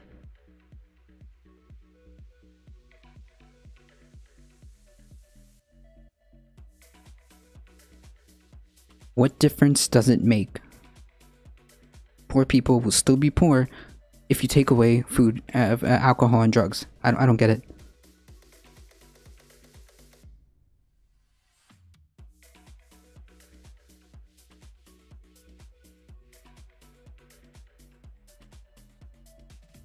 Gathering Glasgow is an important moment for big emitter nations to show that they will do what they will do to address the emissions of greenhouse gases, and that have set the world on path to dangerous warming. Scientists have said that the world as a whole needs to have emissions by 2030, which would require history's biggest polluters, namely the US and Europe, to make the sharpest and swift cuts. Yeah.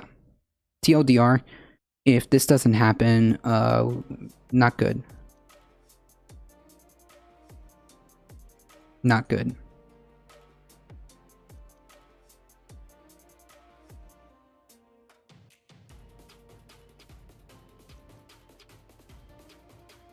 With more money? So you mentioned minimum wage. Minimum wage is $7.25 an hour.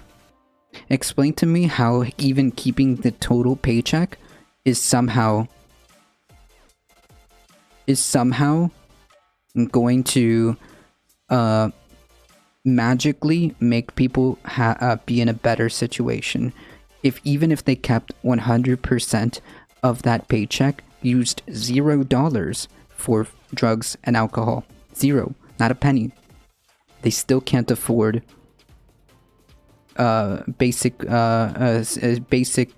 cost of living. More money means more opportunity. That's also not always true. But anyways,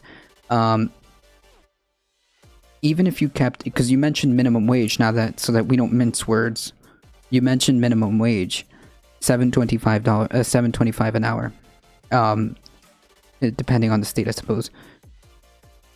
There is no place in this country, where a minimum wage can afford rent. So even if they kept every single penny and used not one for drugs and alcohol, how do you expect these people to cover cost of living without getting another job? They're still poor. They're still unable to afford these things, regardless. So the problem should be addressed by the source. The source being, the cost of living is not keeping up with the wages. Base wages.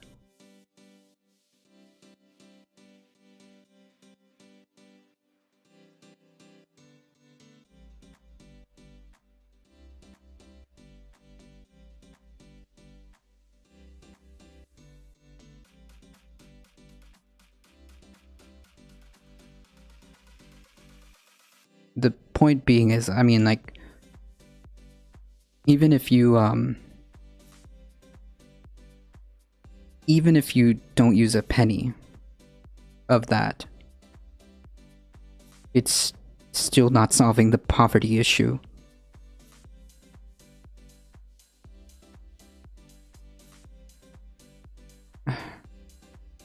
Still not solving the poverty issue. Now, you know what? I feel like this is just like some really like well played out troll that like has just been like attempting to gaslight this entire time by pointing out like the most pedantic tangents, then claiming to agree, but also like being stuck on like the most minute details, and then when pressed hard on what exactly like the issue would be, then they have really no answer. It's like I don't understand why anyone would bring anything. Why would anyone bring that up? It makes absolutely no sense. If you care about solving poverty, why would you bring up like drugs and alcohol? Does that make sense to anybody? This is a circular thinking, right? Like we never got an elaboration about what that means. And like furthermore, it seems like we're stuck on pedantic tangents to avoid actually providing any type of real solutions. So instead, we claim to agree with each other and then just go around circles and get stuck in the most minute detail.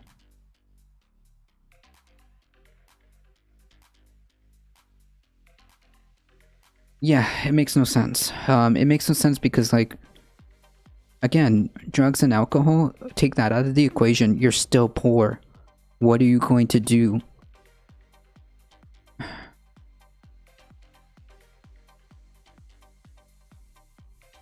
Well, people should just try to do better. Okay, great. Nobody's arguing. That's a Mott and Bailey.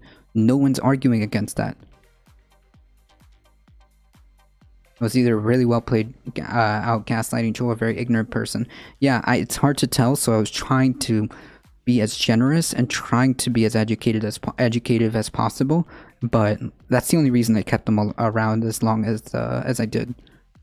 Like, this is compulsive, like, contrarian.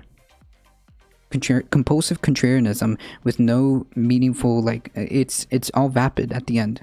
All those comments, vapid. Zero substance.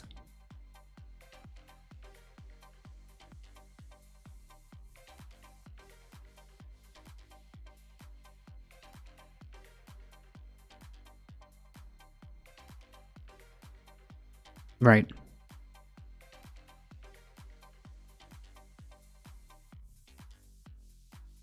And even then, like, even if you spend more than $20, it's irrelevant, because if you had those $20 extra in your pocket, does that automatically give you more opportunities, Wing? If you had $20 extra in your pocket, does that give you a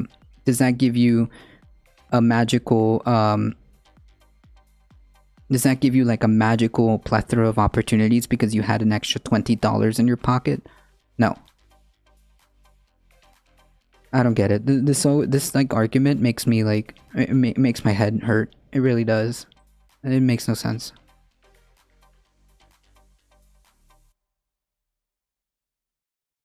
True. You need to take a break, do so. 200k channel points. Nice.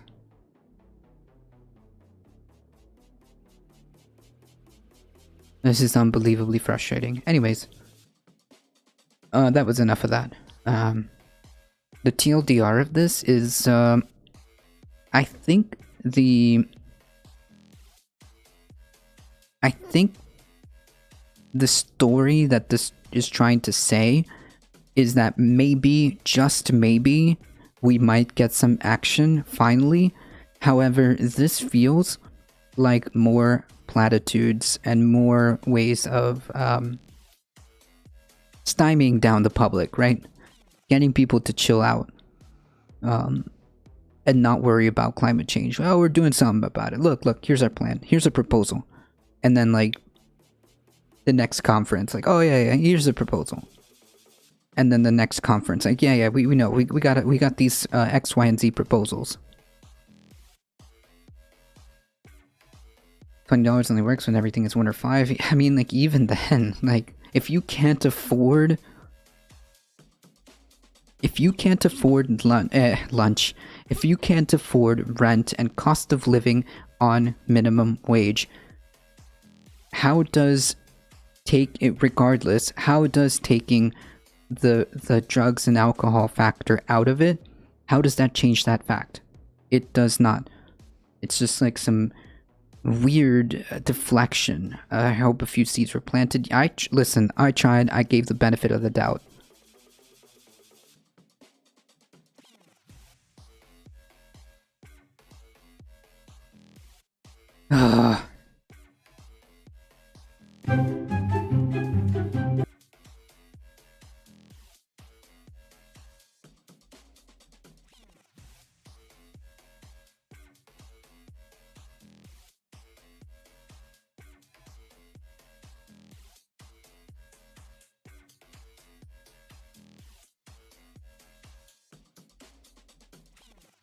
Oh, amazing. What did they DM you?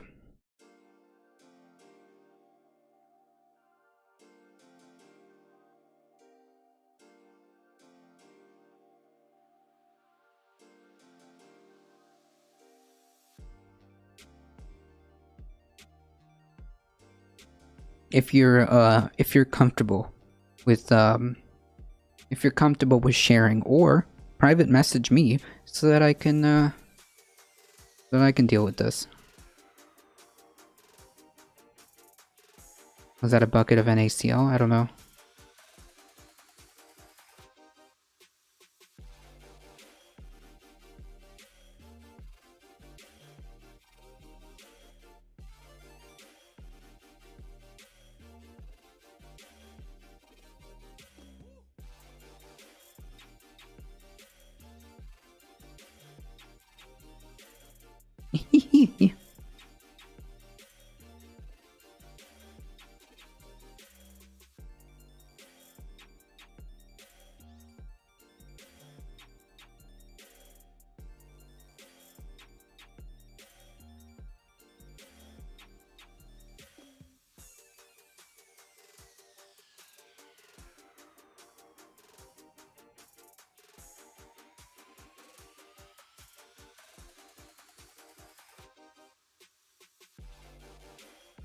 Yeah, so,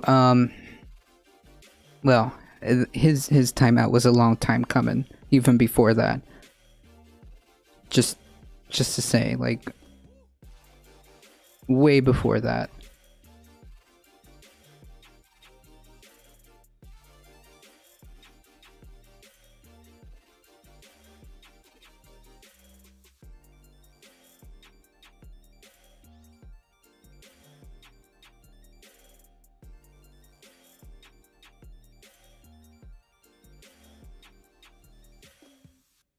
Anyways, I don't appreciate people, like, direct messaging other folks when they had nothing to do with anything.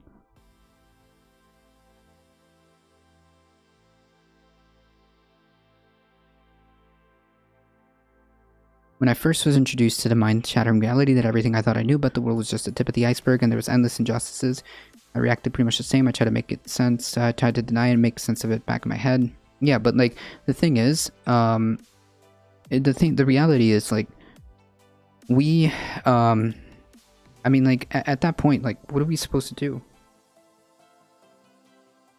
What are we supposed to do?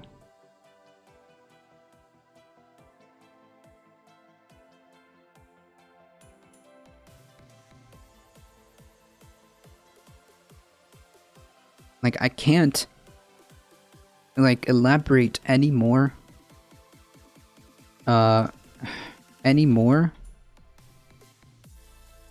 than that.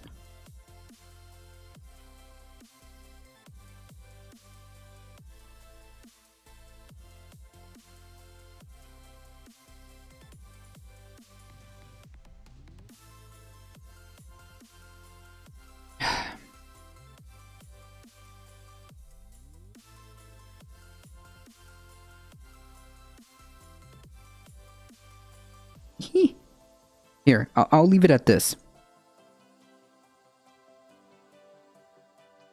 Maybe it's best, using your rhetoric, to have some personal responsibility and introspection about the things that you said.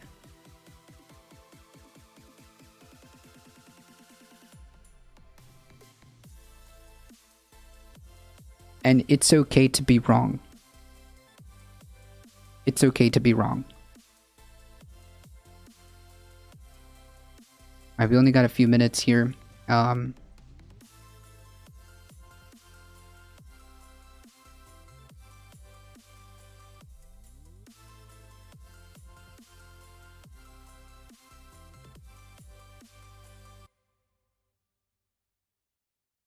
So I'll run through this really quickly.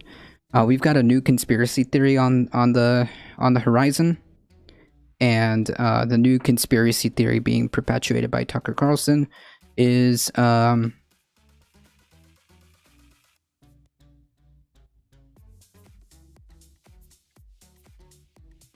new conspiracy theory about that Tucker Carlson is attempting to peddle, just really quickly before we sign off, is that that's right. The DNC, folks.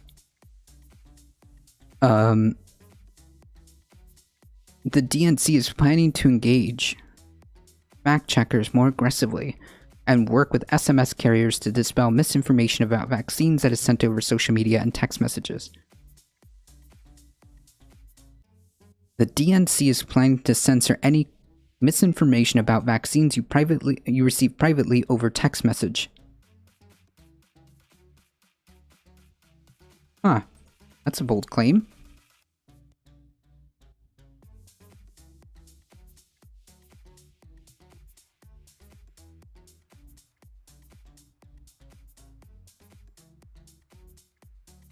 Because you talk whatever happened is giving power to the banned person over you. Wait, hold on. So you decided to make an actual alt account to, like, avoid that? Ooh.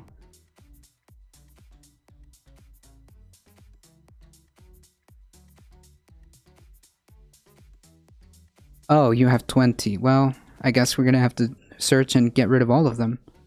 New account. Yeah, you know what? Ban evasions are not cool. And they're against Twitch TOS. And I guess we're gonna have to reban the original one. We tried giving them a chance, but this is not somebody who wants to come here to have a proper conversation.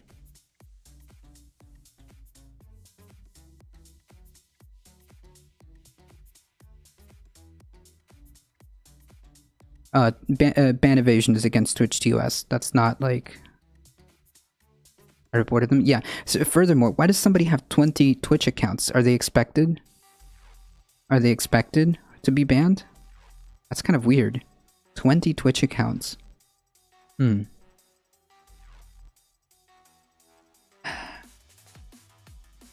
Yeah, so new conspiracy theory, folks. The DNC is planning to censor any misinformation about vaccines that you receive privately over text. Now, does anybody have, with any,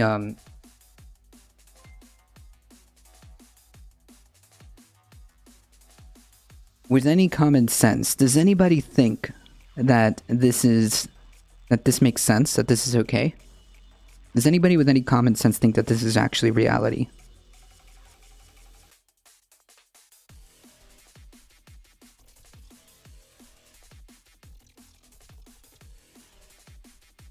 So what does a misinformation mean? Here's the thing you should know. Misinformation is not the same as false information. It's factually inaccurate, factually inaccurate information.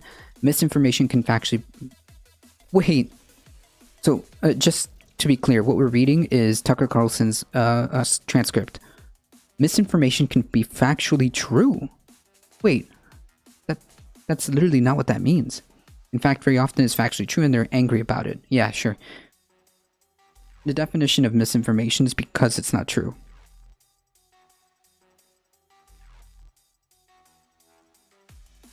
Yeah, which is against TOS, Pirate Ninja. The DNC doesn't have manpower to fact check that many texts. True. Furthermore, no, this is obviously not true.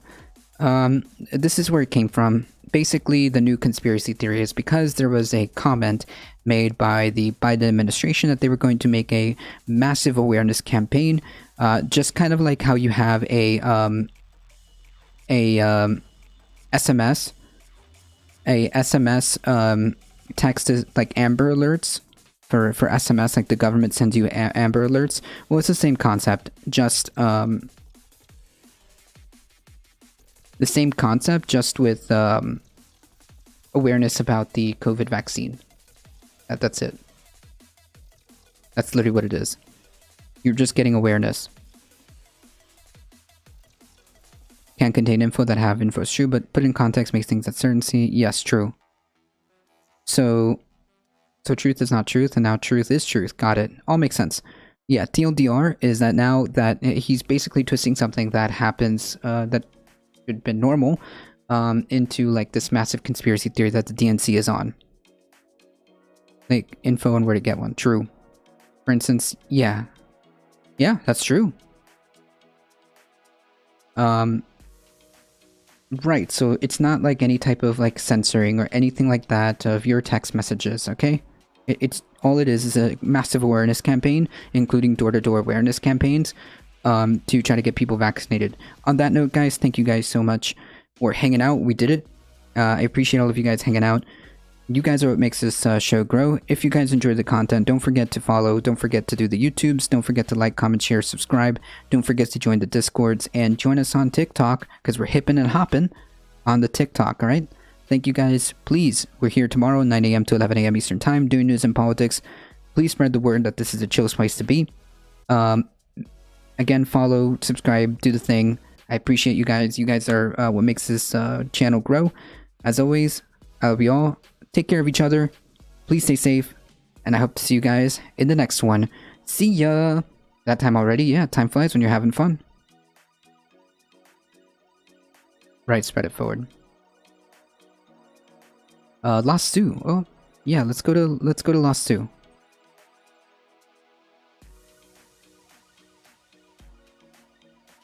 Alright folks, we're heading out in 5, 4, 3, 2, 1. Here we go.